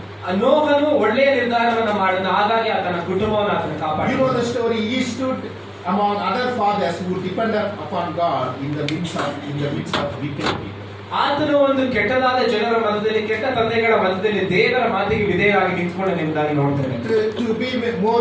To be more detailed, that friends, he had no proper example except him to be a righteous man. ಆತನಿದ್ದಂತ ಕಾಲಘಟ್ಟದಲ್ಲಿ ಆತನಿಗೆ ಒಳ್ಳೆಯ ಒಂದು ಉದಾಹರಣೆ ಯಾವ ತಂದೆ ಕೂಡ ಇರಲಿಲ್ಲ, ಬದಲಾಗಿ ಅವನು ಮಾತ್ರನೇ. When he was telling people that the end is going to come, that change yourself, he has no one to show to you than the heavenly Father. ಆತನು ಈಗ ಪ್ರಳಯ ಬರ್ತಾ ಇದೆ, ನೀವೆಲ್ಲರೂ ನಾಶವಾಗ್ತೀರಾ, ಬದಲಾಗ್ರಿ ಅಂತ ಹೇಳ್ಬೇಕಾದ್ರೆ ಆತನಿಗೆ ಯಾರ ಉದಾಹರಣೆಯನ್ನು ಕೊಡ್ಲಿಕ್ಕೆ ಆಗ್ಲಿಲ್ಲ, ಬದಲಾಗಿ ತಂದೆಯಾದ ದೇವರು ಮಾತ್ರವೇ ಇದ್ದನು. So he was humble and protected his family. ಆತನು ತಗ್ಗಿಸಿಕೊಂಡನು, ಹಾಗಾಗಿ ತನ್ನ ಕುಟುಂಬವನ್ನು ಕಾಪಾಡಿಕೊಂಡನು. And this is the choice he made. He not only protected his family, ಆತನು ಬರೀ ತನ್ನ ಕುಟುಂಬವನ್ನು ಮಾತ್ರ ಕಾಪಾಡಲಿಲ್ಲ, he protected every other nature that was surrounded to his family. ಆತನ ಕುಟುಂಬಕ್ಕೆ ಸಂಬಂಧಪಟ್ಟಂತ ಎಲ್ಲ ಸೃಷ್ಟಿಯನ್ನು ಆತನು ಕಾಪಾಡಿಕೊಂಡನು. He picked male and female, from every plant and every animal, every plant, and protected it in the name of his God. ಆತನು ಎಲ್ಲ ಒಂದು ಸೃಷ್ಟಿಯಲ್ಲಿ ಗಂಡು ಮತ್ತು ಹೆಣ್ಣನ್ನು ತೆಗೆದುಕೊಂಡು ಅದನ್ನ ತನ್ನ ಜೊತೆಯಲ್ಲಿ ಸಂರಕ್ಷಿಸುತ್ತಾನೆ. Young people, I don't know how many of you can understand what I am going to share now. ಯೌವನಸ್ಥರಾಗಿರುವಂತ ನೀವು ನಾನು ಹೇಳ್ತಾ ಇರೋದು ನಿಮಗೆ ಎಷ್ಟು ಮಟ್ಟಿಗೆ ಅರ್ಥ ಆಗ್ತಿದೆ ಮಾಡಿ Definitely Ram Mohanraj will authorize this, approve this. Novaraj pastor ಅದಕ್ಕೆ ಅಪ್ರೂವಲ್ ಕೊಟ್ಟಿದ್ದಾರೆ. When we were living in our village, we lived with our nature. ನಾವು ನಮ್ಮ ಹಳ್ಳಿಗಳಲ್ಲಿ ಜೀವನ ಮಾಡ್ಬೇಕಾದ್ರೆ ನಾವು ನಮ್ಮ ಸೃಷ್ಟಿಯ ಜೊತೆಲಿ ಇದ್ವಿ, ಎಲ್ಲ ಪ್ರಾಣಿ ಪಕ್ಷಿ ಎಲ್ಲರ ಜೊತೆಲಿ. Morning at about 5 o'clock, my mom waked all of us. ಅವ್ರ ತಾಯಿ ಬೆಳಗ್ಗೆ 5 ಗಂಟೆಗೆ ಅವರೆಲ್ಲರನ್ನ ಎದ್ದೋಳಿಸ್ತಾ ಇದ್ರು. And she will milk the cow. ಅವರು ಹಾಲು ಕರೆದು, And we are supposed to gather all the sagini, the dirt, and put it in our field. ಎಲ್ಲ ಒಂದು ಹಸು ಆಗಿ ಒಂದು ಸಗಣಿ ತೆಗೆದುಕೊಂಡು ಹೋಗಿ ಹೊಲದಲ್ಲಿ ಹಾಕ್ಬೇಕಾಗಿತ್ತು. Because that is a manure for our field. ಅದು ನಮ್ಮ ಅವರ ಒಂದು ಹೊಲಕ್ಕೆ ಗೊಬ್ಬರವಾಗ್ತಿತ್ತು. Then she will come and then make the rice. ಮತ್ತೆ ಬಂದು ಅವರು ಅನ್ನ ಮಾಡ್ತಾ ಇದ್ರು. So she will wash the rice and then give that water, and she will say, keep it to the cow. ಅದನ್ನ ತೊಳೆದಾದ್ಮೇಲೆ ಆ ನೀರ್ನ ಎತ್ಕೊಡ ಇದನ್ನ ಹಸುಗೋಸ್ಕರ ಇಡ್ರಿ ಅಂತ ಹೇಳಿ ಕೊಡ್ತಾ Then ಇದ್ರು. at about 8 o'clock we all sit together as our meal. ಬೆಳಗ್ಗೆ 8 ಗಂಟೆಗೆ ಎಲ್ಲರೂ ಕುಳಿತುಕೊಂಡು ಅವರ ಬೆಳಗಿನ ಉಪಹಾರ ತೆಗೆದುಕೊಳ್ತಿದ್ರು. There is a dog, there is a hen that all comes. They know 8 o'clock we have our meal. ಅಲ್ಲಿ ನಾಯಿಗೂ ಗೊತ್ತಿತ್ತು, ಕೋಳಿ ಗೊತ್ತಿತ್ತು, 8 ಗಂಟೆ ಕರೆಕ್ಟಾಗಿ ಊಟ ಮಾಡ್ಕೊಂಡು ಅವು ಬರ್ತಾ ಇತ್ತು. We pick up some rice and throw to the dog, and then the cat, and then the hen. ಅವ್ರು ಸ್ವಲ್ಪ ಅನ್ನ ತೆಗೆದುಕೊಂಡು ನಾಯಿ ಸ್ವಲ್ಪ, ಕೋಳಿ ಸ್ವಲ್ಪ ಹಾಕ್ತಾ ಇದ್ರು. So when anything is left over, we gather and wash again and give it to our cow.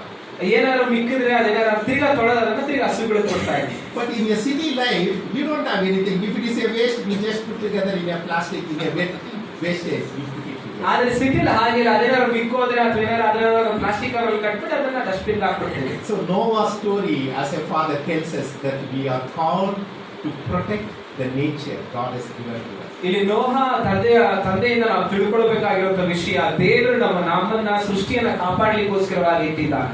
The next father is Abraham, ಇನ್ನೊಂದು ತಂದೆ ಸತ್ಯವೇದದಲ್ಲಿ ನಾವು ನೋಡುವಂತದ್ದು Abraham. a greatest character that I never learned from the scripture. ತುಂಬಾ ದೊಡ್ಡದಾದ ವ್ಯಕ್ತಿತ್ವ ಒಂದು ಸತ್ಯವೇದದಲ್ಲಿ ನಾವು ಈತನನ್ನ ನೋಡ್ತೇವೆ. Friends, when I was reading yesterday about Abraham, my heart melted.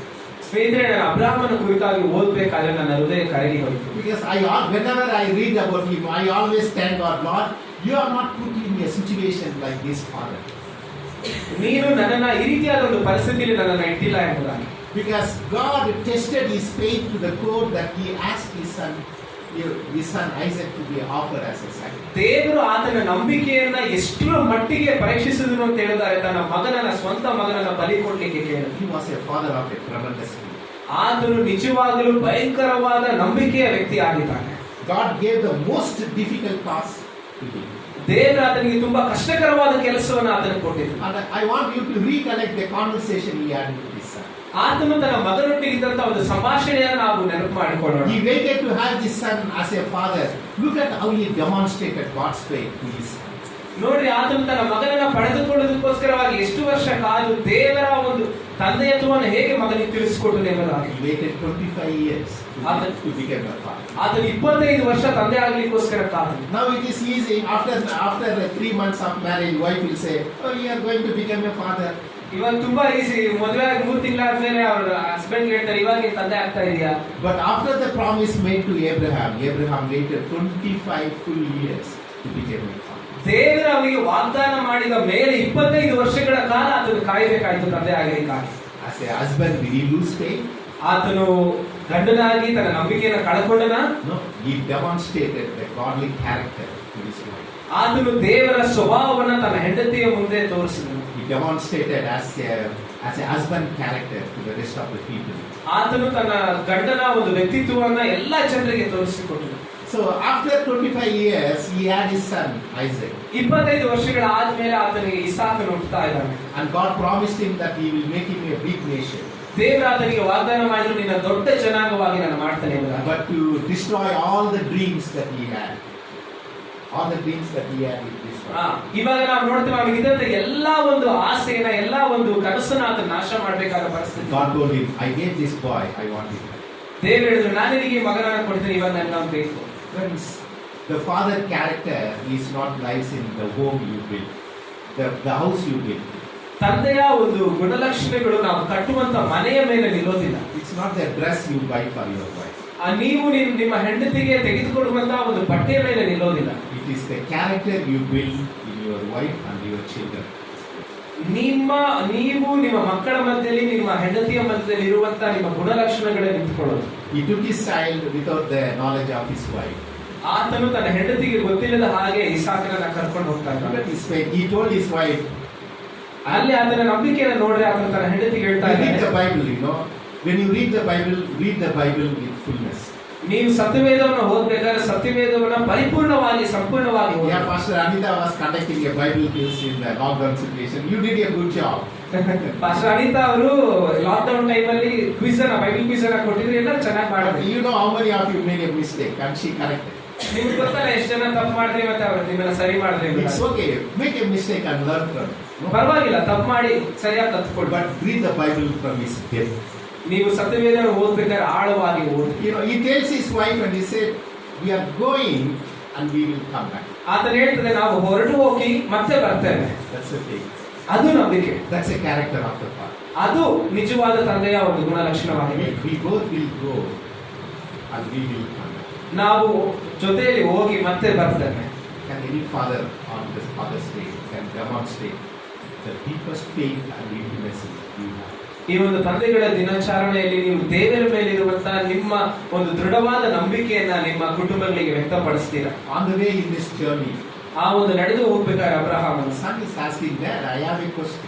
ಅಲ್ಲಿ ಮಗ ಕೇಳ್ತಾನೆ, ತಂದೆ ಅಪ್ಪ ನನ್ನ ಒಂದು ಪ್ರಶ್ನೆ ಇದೆ.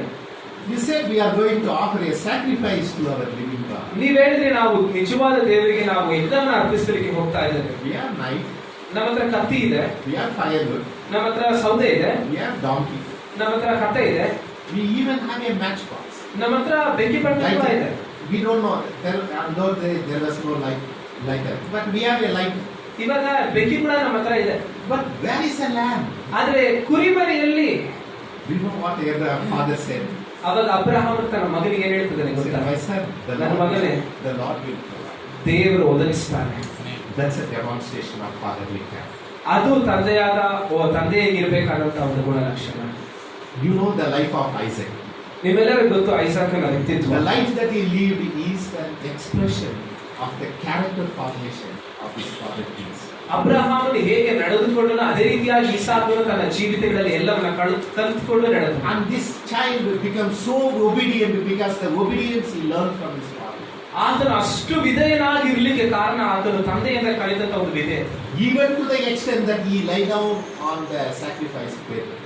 ಆತನ ನೋಡ್ತೇವೆ, ಆ ಒಂದು ಸಮರ್ಪಿಸಬೇಕಾದ ಯಜ್ಞವನ್ನು ಅರ್ಪಿಸಬೇಕಾದ ಅದರ ಮೇಲೆ ಮಲ್ಕೊಳ್ಳುವಷ್ಟು ವಿಧೇಯತೆಯನ್ನು ಆತನು ಕಳ್ಕೊಂಡು. Abraham gave so much faith and the character of God to his son that he didn't even ask a word when his father took the knife to kill him. ಅಬ್ರಹಾಮನು ತನ್ನ ಮಗನಿಗೆ ತಂದೆಯಾದ ದೇವರ ಒಂದು ಗುಣಲಕ್ಷಣಗಳನ್ನು ತೋರಿಸಿಕೊಟ್ಟಿದ್ದರು.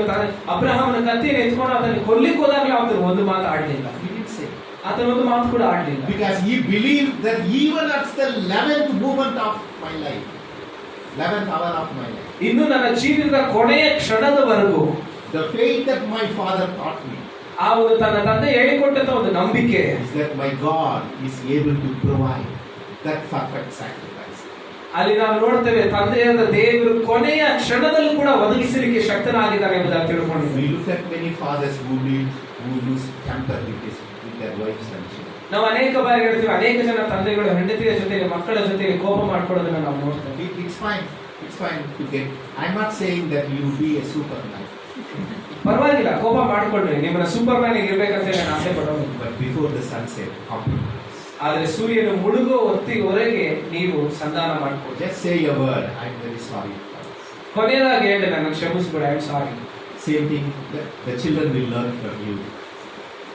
ಅದೇ ರೀತಿಯಾಗಿ ನಿಮ್ಮ ಮಕ್ಕಳು ನಿಮ್ಮನ್ನು ನೋಡಿ ಕಲಿತಾರೆ. At the 99.9.911th hour, Isaac is waiting for God's promise. ಅವರು 99.9 ನಿಮಿಷದವರೆಗೂ ಆತನು ದೇವರ ಒಂದು ಒದಗಿಸುವಿಕೆಗಾಗಿ ಕಾಯ್ಕೊಂಡು. So fathers, believe that you have a power with the power of our Holy Spirit to influence that kind of character in our children. ತಂದೆಗಳೇ, ನೀವು ನಂಬ್ರಿ, ಪವಿತ್ರಾತ್ಮನ ಬಲದಿಂದ ನಿಮ್ಮ ಮಕ್ಕಳನ್ನ ನೀವು ಪ್ರಚೋದಿಸಲಿಕ್ಕೆ ಅಥವಾ ನಿಮ್ಮ ಮಕ್ಕಳಿಗೆ ಸರಿಯಾದನ್ನ ಕಲಿಸಲಿಕ್ಕೆ ನಿಮಗೆ ದೇವರು ಬಲವನ್ನು ಕೊಡ್ತಾನೆ. The next character very quickly is Jacob. ಅದೇ ರೀತಿಯಾಗಿ ಮುಂದಿನ ಒಂದು ವ್ಯಕ್ತಿತ್ವ ನಾವು ನೋಡ್ತೇವೆ, ಯಾಕೋಬ. He was a father of 12 tribes of Israel. ಅಲ್ಲಿ ನಾವು ನೋಡ್ತೇವೆ, ಆತನು 12 ಜನಾಂಗಗಳಿಗೆ ತಂದೆಯಾಗಿದ್ದಾನೆ. And you know about him, he planned a scheme to fool someone. ಆತನು ಒಬ್ಬರನ್ನ ಮೋಸಗೊಳಿಸಲಿಕ್ಕೋಸ್ಕರವಾಗಿ ಯೋಚನೆ ಮಾಡ್ತಾ ಇದ್ದ. With the help of his mother Rebecca, he stole the birthright. ಆತನು ತನ್ನ ತಾಯಿಯ ರೆಬೆಕಳ ಒಂದು ಸಹಾಯದಿಂದಾಗಿ ತನ್ನ ಅಣ್ಣನ ಒಂದು ಅಧಿಕಾರವನ್ನ ಕಸ್ಕೊಳ್ತಾ ಇದ್ದ, ಚೊಚ್ಚಲುತನವನ್ನ ಕಸ್ಕೊಳ್ತಾ ಇದ್ದ. And you know the story. ನಿಮ್ಮೆಲ್ಲರಿಗೂ ಗೊತ್ತದು. I will preach a good sermon for Mother's Day. ಭಯ ಪಡ್ಬೇಡ್ರಿ, ತಾಯಂದಿರದಿದ್ರೆ ಒಳ್ಳೆ ಮೆಸೇಜ್ ಕೊಡ್ತೀನಿ. When you go against the order of God, the rules and regulations and the order of God set order, ದೇವರು ನಾವು ಕೊಟ್ಟಿರುವಂತ ನಿಯಮಗಳ ವಿರುದ್ಧವಾಗಿ ನಾವು ಹೋಗುವಾಗ there will be a hostile relationship. ಅವಾಗ ಆ ಒಂದು ಕೆಟ್ಟದಾದ ಒಂದು ಸಂಬಂಧವನ್ನ The best example is Abraham and Hagar. ನಾವು ಒಂದು ಒಳ್ಳೆಯ ಉದಾಹರಣೆ ಅಂತ ಹೇಳ್ಬೇಕಾದ್ರೆ ಅಬ್ರಹಾಮನ ಮತ್ತು ಆದಾರನ ಮತ್ತೆ You know the story. ನಿಮಗೆ ಗೊತ್ತಾಗುತ್ತೆ. So that's what is there. Then quickly we'll move to the next character. ನಾವು ಮುಂದಿನ ಒಂದು ವ್ಯಕ್ತಿತ್ವಕ್ಕೆ ಹೋಗೋಣ. The next character is David. ಈಗ ದಾವೀದನ ಕುರಿತಾಗಿ ನಾವು ನೋಡೋಣ. And he was called a man after God's own heart. ದೇವರ ಹೃದಯಕ್ಕೆ ಹತ್ತಿರವಾದವನು ಎಂಬುದಾಗಿ ನಾವು ನೋಡ್ತೇವೆ. And if the translation is bad, please don't angry with me. ಅಲ್ಲಿ ನೋಟ್ಸ್ ಅಲ್ಲಿ ಟ್ರಾನ್ಸ್ಲೇಷನ್ ಸರಿಯಾಗಿಲ್ಲ ಅಂದ್ರೆ ನನ್ನ ಜೊತೆಲಿ ಕೋಪ ಮಾಡ್ಕೋಬೇಡಿ, but of course it will make you sense. ಆದ್ರೆ ನಿಮ್ಗೆ ಅರ್ಥ ಆಗುತ್ತೆ. One of the greatest story and struggle in the Bible belongs to David.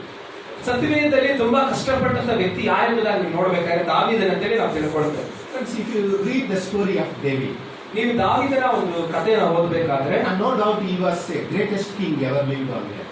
ಆತನು ಒಳ್ಳೆಯ ಅರಸ, ಒಂದು ಮಹತ್ತಾದ ಅರಸ ಎಂಬುದರಲ್ಲಿ ಯಾವುದೇ ರೀತಿ ಸಂದೇಹವಿಲ್ಲ. I was studying his entire life story. ಆತನ ಜೀವಿತವನ್ನ ಸಂಪೂರ್ಣವಾಗಿ ನಾನು The ಓದಬೇಕಾದ್ರೆ historical fact. ಆ ಒಂದು ಐತಿಹಾಸಿಕವಾದ ಒಂದು ಉದಾಹರಣೆಗಳನ್ನು ಇಟ್ಕೊಂಡು He enjoyed only 6 years of his throne, ಆತನು ಬರೀ 6 ವರ್ಷ ಮಾತ್ರ ತನ್ನ ಸಿಂಹಾಸನವನ್ನು ಅನುಭವಿಸಿದನು. comfortable in his heart. ಆತನ ಹೃದಯದಲ್ಲಿ ಸಂತೋಷವಾಗಿ ಸಮಾಧಾನವಾಗಿ ಅನುಭವಿಸಿದ 6 ವರ್ಷ ಮಾತ್ರ. Remaining 58 years of his life, ಆತನ ಒಂದು 58 ವರ್ಷಗಳ ಕಾಲ he lived in fear and trembling. ಆತನು ಭಯದಲ್ಲಿ ಜೀವನ ಮಾಡಿದನು. Because the beginning of his life is with Saul, that he struggled 16 full years, struggled with him, hiding here and there. 16 ವರ್ಷಗಳ ಕಾಲ ಸೌಲನ ಮುಂಭಾಗದಲ್ಲಿದ್ದು ಸೌಲನಿಂದ ಭಯಪಟ್ಟವನಾಗಿ ಆತನ ಜೀವನ ಮಾಡಿದನು. As a father, ತಂದೆಯಾಗಿ all the 58 years of his hostile situation, struggles, ಆತನು 58 ವರ್ಷಗಳ ಕಾಲ ತಂದೆಯಾಗಿ ಭಯದಲ್ಲಿ ಜೀವನ ಮಾಡಿದನು. he demonstrated a good fatherly character to his son Solomon. ಆತನು ಸೊಲೊಮೋನನಿಗೆ ಒಳ್ಳೆಯ ತಂದೆಯ ಗುಣಲಕ್ಷಣಗಳನ್ನು ತೋರಿಸಿಕೊಟ್ಟನು. The wisest man ever lived on earth. ತುಂಬಾ ಮಹಾಜ್ಞಾನಿಯಾದಂತ ವ್ಯಕ್ತಿ, ಲೋಕದಲ್ಲಿ ಜೀವನ ಮಾಡಿದರೆ ಮಹಾಜ್ಞಾನಿಯಾದಂತ ವ್ಯಕ್ತಿ ಸೊಲೊಮೋನ. Father's Day, fathers, we may have a little salary. ತಂದೆಗಳೇ, ನಿಮಗೆ ಒಂದು ಕಮ್ಮಿ ಸಂಬಳ ಇರಬಹುದು, Even we may lose our job. ನಾವು ನಮ್ಮ ಕೆಲಸವನ್ನು ಕಳ್ಕೊಳ್ಳಬಹುದು, We may live in a rented house. ನಾವು ಬಾಡಿಗೆ ಮನೆಯಲ್ಲಿ ಜೀವನ ಮಾಡ್ತೇವೆ. Yes, we are not like other people who have big house. ನಮಗೆ ಗೊತ್ತು ನಾವು ಬೇರೆಯವ್ರ ತರ ದೊಡ್ಡ ದೊಡ್ಡ ಮನೆಗಳಲ್ಲಿ ಜೀವನ ಮಾಡ್ತಾ ಇಲ್ಲ. If you give the character to your family, this is more well than any other man can give to his family. ನೀವು ನಿಮ್ಮ ಮಕ್ಕಳಿಗೆ, ನಿಮ್ಮ ಮನೆಯವರಿಗೆ ಒಳ್ಳೆಯ ಗುಣಲಕ್ಷಣಗಳನ್ನ ತಿಳಿಸಿಕೊಡುವುದಾದ್ರೆ ಬೇರೆ ಎಲ್ಲರಿಗಿಂತ ನೀವು ಒಳ್ಳೆಯದನ್ನ ನಿಮ್ಮ ಮಕ್ಕಳಿಗೆ ಹೇಳ್ಕೊಡ್ತಾ ಇದ್ದೀರಿ. Because if you build a house, if you have 2 sons, after you die, they will fight each other. ನೀವು ಒಂದು ಮನೆಯನ್ನು ಕಟ್ಟಿ 2 ಮಕ್ಕಳು ಇರೋದಾದ್ರೆ ನೀವು ಸತ್ತ ಮೇಲೆ ಅವ್ರು ಒಂದು ಮನೆಗೋಸ್ಕರ ಕಿತ್ತಾಡ್ತಾರೆ. Or there will be a misunderstanding, there will be in a court. ಅವರು ತಪ್ಪಾಗಿ ಅರ್ಥ ಮಾಡ್ಕೊಂಡು ಅವರು ಕೋರ್ಟ್ ಅಲ್ಲಿ ಇರ್ತಾರೆ. But if you give them character, ಆದ್ರೆ ನೀವು ಅವರಿಗೆ ಒಳ್ಳೆಯ ಒಂದು ಗುಣಲಕ್ಷಣಗಳನ್ನು ಕೊಡೋದು, love, happiness and joy, ಪ್ರೀತಿ, ಸಂತೋಷ, ಸಮಾಧಾನವನ್ನು ನೀವು ಅವರಿಗೆ ಹೇಳ್ಕೊಡೋದಾದ್ರೆ they will live as the greatest man like Solomon. ಅವರು ಸೊಲೊಮೋನನ ಹಾಗೆ ಒಳ್ಳೆಯ ವ್ಯಕ್ತಿತ್ವವನ್ನು ಹೊಂದಿಕೊಂಡು ಜೀವನ ಮಾಡ್ತಾರೆ. At the end of our sermon, ಕೊನೆಯದಾಗಿ I'll skip other things. At the end of our sermon, we are going to see our ultimate example. ನಾವು ಎಲ್ಲವನ್ನ ಮುಂದುವರೆದು ನಾವು ಕೊನೆಯದಾಗಿ ಅಲ್ಟಿಮೇಟ್ ಉದಾಹರಣೆಯನ್ನು ನಾವು ನೋಡ್ಲಿಕ್ಕೆ We have an ultimate example to us as a fatherly character. ಇಲ್ಲಿ ಒಂದು ತಂದೆಯಾಗಿ ಇರಬೇಕಾದಂತ ಒಂದು ಒಳ್ಳೆ ಗುಣಲಕ್ಷಣಗಳು ನಾವು ನೋಡ್ತೇವೆ. Yes, you, our father in heaven. ಅದು ತಂದೆಯಾದ ದೇವರು, Our father in heaven. ಪರಲೋಕದಲ್ಲಿರುವ ತಂದೆಯಾದ ದೇವರು. Who showed the character of our heavenly father to us? Do you know? ನಿಮಗೆ ಗೊತ್ತಾ ತಂದೆಯಾದ ದೇವರ ಒಂದು ಗುಣಲಕ್ಷಣಗಳನ್ನ ಯಾರು ನಮಗೆ ತಿಳಿಸ್ಕೊಟ್ರೆ ಎಂಬುದಾಗಿ? His only begotten son Jesus of Nazareth. ಆತನ ಒಬ್ಬನೇ ಮಗನಾಗಿರುವಂತ ಯೇಸು ಕ್ರಿಸ್ತ ನಮಗೆ ತಿಳಿಸ್ಕೊಟ್ರು. He had a physical father, Joseph. ಆತನಿಗೆ ದೈಹಿಕವಾದ ತಂದೆ ಯೋಸೇಫನಿದ್ದನು. But he demonstrated the character of the heavenly father. ಆದರೆ ಆತನು ಪರಲೋಕದ ತಂದೆಯ ಗುಣಲಕ್ಷಣಗಳನ್ನು ನಮಗೆ ತೋರಿಸಿಕೊಟ್ಟನು. His job, his ministry to us is to show us the love and compassion of our heavenly father to us. ಯೇಸು ಕ್ರಿಸ್ತನ ಕೊಡಲ್ಪಟ್ಟಂತ ಒಂದು ಕೆಲಸ ಆತನು ತಂದೆಯಾದ ದೇವರ ಪ್ರೀತಿಯನ್ನು ನಮಗೆ ತಿಳಿಸಿಕೊಡುವಂತದ್ದಾಗಿದೆ. That doesn't mean that our fatherly character on earth is changed. ಅದು ತಂದೆಗಳು ಈ ಲೋಕದಲ್ಲಿ ಜೀವನ ಮಾಡುವಂತ ತಂದೆಗಳ ಒಂದು ಬದಲಾವಣೆ ಅಂತಲ್ಲ. After learning from the Old Testament character of the fatherly character today, ನಾವಿವಾಗ ನೋಡಿ ಹಳೆ ಒಡಂಬಡಿಕೆಯಲ್ಲಿ ತಂದೆಗಳು ಯಾವ ರೀತಿ ಆಗಿದ್ರು ಎಂಬುದಾಗಿ ನಾವು ಇದಾಗಲೇ ತಿಳ್ಕೊಂಡಿದ್ದೇವೆ. Jesus of Nazareth put his heavenly father as a perfect character before us. ಆದ್ರೆ ಯೇಸು ಕ್ರಿಸ್ತನು ತಂದೆಯಾದ ದೇವರು ನಿಜವಾಗಲೂ ಸಂಪೂರ್ಣವಾದ ತಂದೆಯ ಗುಣಲಕ್ಷಣಗಳನ್ನು ಹೊಂದಿದ್ದಾನೆ ಎಂಬುದಾಗಿ So he ತಿಳಿಸಿಕೊಟ್ಟನು. wants every father today to learn from our heavenly father. ಹಾಗಾಗಿ ಇರುವಂತ ಎಲ್ಲ ತಂದೆಗಳು ತಂದೆಯಾದ ದೇವರಿಂದ ಒಂದು ಗುಣಲಕ್ಷಣಗಳನ್ನ ಕಲಿಬೇಕಂತ ಹೇಳಿ ಆಸೆ ಪಟ್ಟರು. By the way, there is no school to teach where we can learn how to be a father. ನಮ್ಮೆಲ್ಲರಿಗೂ ಗೊತ್ತು ತಂದೆಯಾಗಿರೋದು ಹೇಗೆ ಅಂತ ಹೇಳಿಕೊಡುವಂತ ಯಾವುದೇ ಶಾಲೆಗಳಿಲ್ಲ. There is no history or a subject that we can learn. ಅದರಿಂದ ನಾವು ಯಾವುದೋ ಒಂದು ಐತಿಹಾಸಿಕವಾದ ಒಂದು ಉದಾಹರಣೆಗಳಾಗ್ಲಿ ನಮ್ಮ ಮುಂದೆ ಇಲ್ಲ. We learn from our great heavenly father. ನಾವು ನಿಜವಾದ ಪರಲೋಕದ ತಂದೆಯಿಂದ ನಾವೆಲ್ಲವನ್ನ And we learn from our own earthly father. ಅದೇ ರೀತಿಯಾಗಿ ನಾವು ದೈಹಿಕವಾಗಿರುವ ತಂದೆಗಳಿಂದ So the message for Father's Day today is that every father must reflect our ultimate heavenly Father. ಹಾಗಾದ್ರೆ ತಂದೆಗಳ ದಿನದಂದು ಇವತ್ತು ತಂದೆಗಳಿಗೆ ಕೊಡುವಂತ ಒಂದು ಸಂದೇಶವೇನಂತ ಹೇಳೋದಾದ್ರೆ ತಂದೆಯಾದ ದೇವರು ಹೇಗಿದ್ದಾರೆ ಆ ಗುಣ ಲಕ್ಷಣಗಳನ್ನ ನೀವು ನಿಮ್ಮ ಮನೆಗಳಲ್ಲಿ ತೋರಿಸಬೇಕು. You know, I have given the notes, but I will simplify it. ನಾನು ನಿಮಗೆ ಒಂದು ನೋಟ್ಸ್ ಕೊಟ್ಟಿದ್ದೇನೆ, ಆದ್ರೆ ನಿಮಗೆ ಸಾಧಾರಣವಾಗಿ ನಾನು ಹೇಳ್ತೇನೆ. He is the creator and sustainer of this world. ಆತನು ಇದನ್ನ ಸೃಷ್ಟಿ ಮಾಡಿದ, ಆತನು ಸಲಹುವಾತನಾಗಿದ್ದಾನೆ. The father's job is to provide the need of home. ಅಲ್ಲಿ ತಂದೆಗಳ ಒಂದು ಗುಣಲಕ್ಷಣ ಅಥವಾ ಒಂದು ಕೆಲಸ ಏನೆಂಬುದಾಗಿ ನೋಡ್ಬೇಕಾದ್ರೆ ಮನೆಗೆ ಬೇಕಾದ ಪ್ರತಿಯೊಂದು ಅಗತ್ಯತೆಗಳನ್ನ ಒದಗಿಸಿಕೊಡೋದು. Not only to a physical need. ಬರೀ ಭೌತಿಕವಾಗಿ ಮಾತ್ರ ಅಲ್ಲ, Physical need anyone can give. ಭೌತಿಕವಾಗಿ ಯಾರು ಬೇಕಾದ್ರೂ ಕೊಡಬಹುದು. But you have to provide an emotional and spiritual need. ನೀವು ಭಾವನಾತ್ಮಕವಾಗಿ ಮತ್ತು ಆತ್ಮಿಕವಾದ ಎಲ್ಲವನ್ನ ದಯಪಾಲಿಸಿ ಕೊಡಬೇಕಾಗುತ್ತೆ. There is no a comfortable place like than the father's house. ತಂದೆಯ ಒಂದು ಎದೆಯ ಭಾಗಕ್ಕಿಂತ ಒಂದು ಒಳ್ಳೆಯ ಜಾಗ ಎಲ್ಲೂ ಇಲ್ಲ. If your wife is upset and if she is angry with you, just tap her back and she will go. ನಿಮ್ಮ ಹೆಂಡತಿ ತುಂಬಾ ಕೋಪ ಮಾಡ್ಕೊಂಡಿದ್ರೆ ಅವರ ಬೆನ್ನ ಮೇಲೆ ಒಂದ್ ಎರಡು ಸರಿ ಹಿಂಗೆ ಮೆತ್ತುಕೊಡಿದ್ರೆ ಅವ್ರ ಸಮಾಧಾನ ಆಗ್ಬಿಡ್ತಾರೆ. You just say that I am there for you. ನೀವು ಅವ್ರಿಗೆ ಹೇಳ್ತೀರ, ನಾನು ನಿನಗಾಗಿದ್ದೀನಿ, ಭಯ ಪಡಬೇಡ. There for you, don't worry about it. ನೀನ್ ಭಯ ಪಡಬೇಡ, ನೀನು ವರಿ ಆಗ್ಬೇಡ, ನಾನು ಇದ್ದೀನಿ. She may be having the the sack of all the problems. It will be sad. ಅವರು ದೊಡ್ಡ ಜೀವನಷ್ಟು ಯೋಚನೆ ಅವ್ರ ತಲೆ ಮೇಲೆ ಇದ್ರು ಕೂಡ ಅದು ಮಾಯ ಆಗ್ಬಿಡುತ್ತೆ. But that will not get if you give a check. I heard that you take.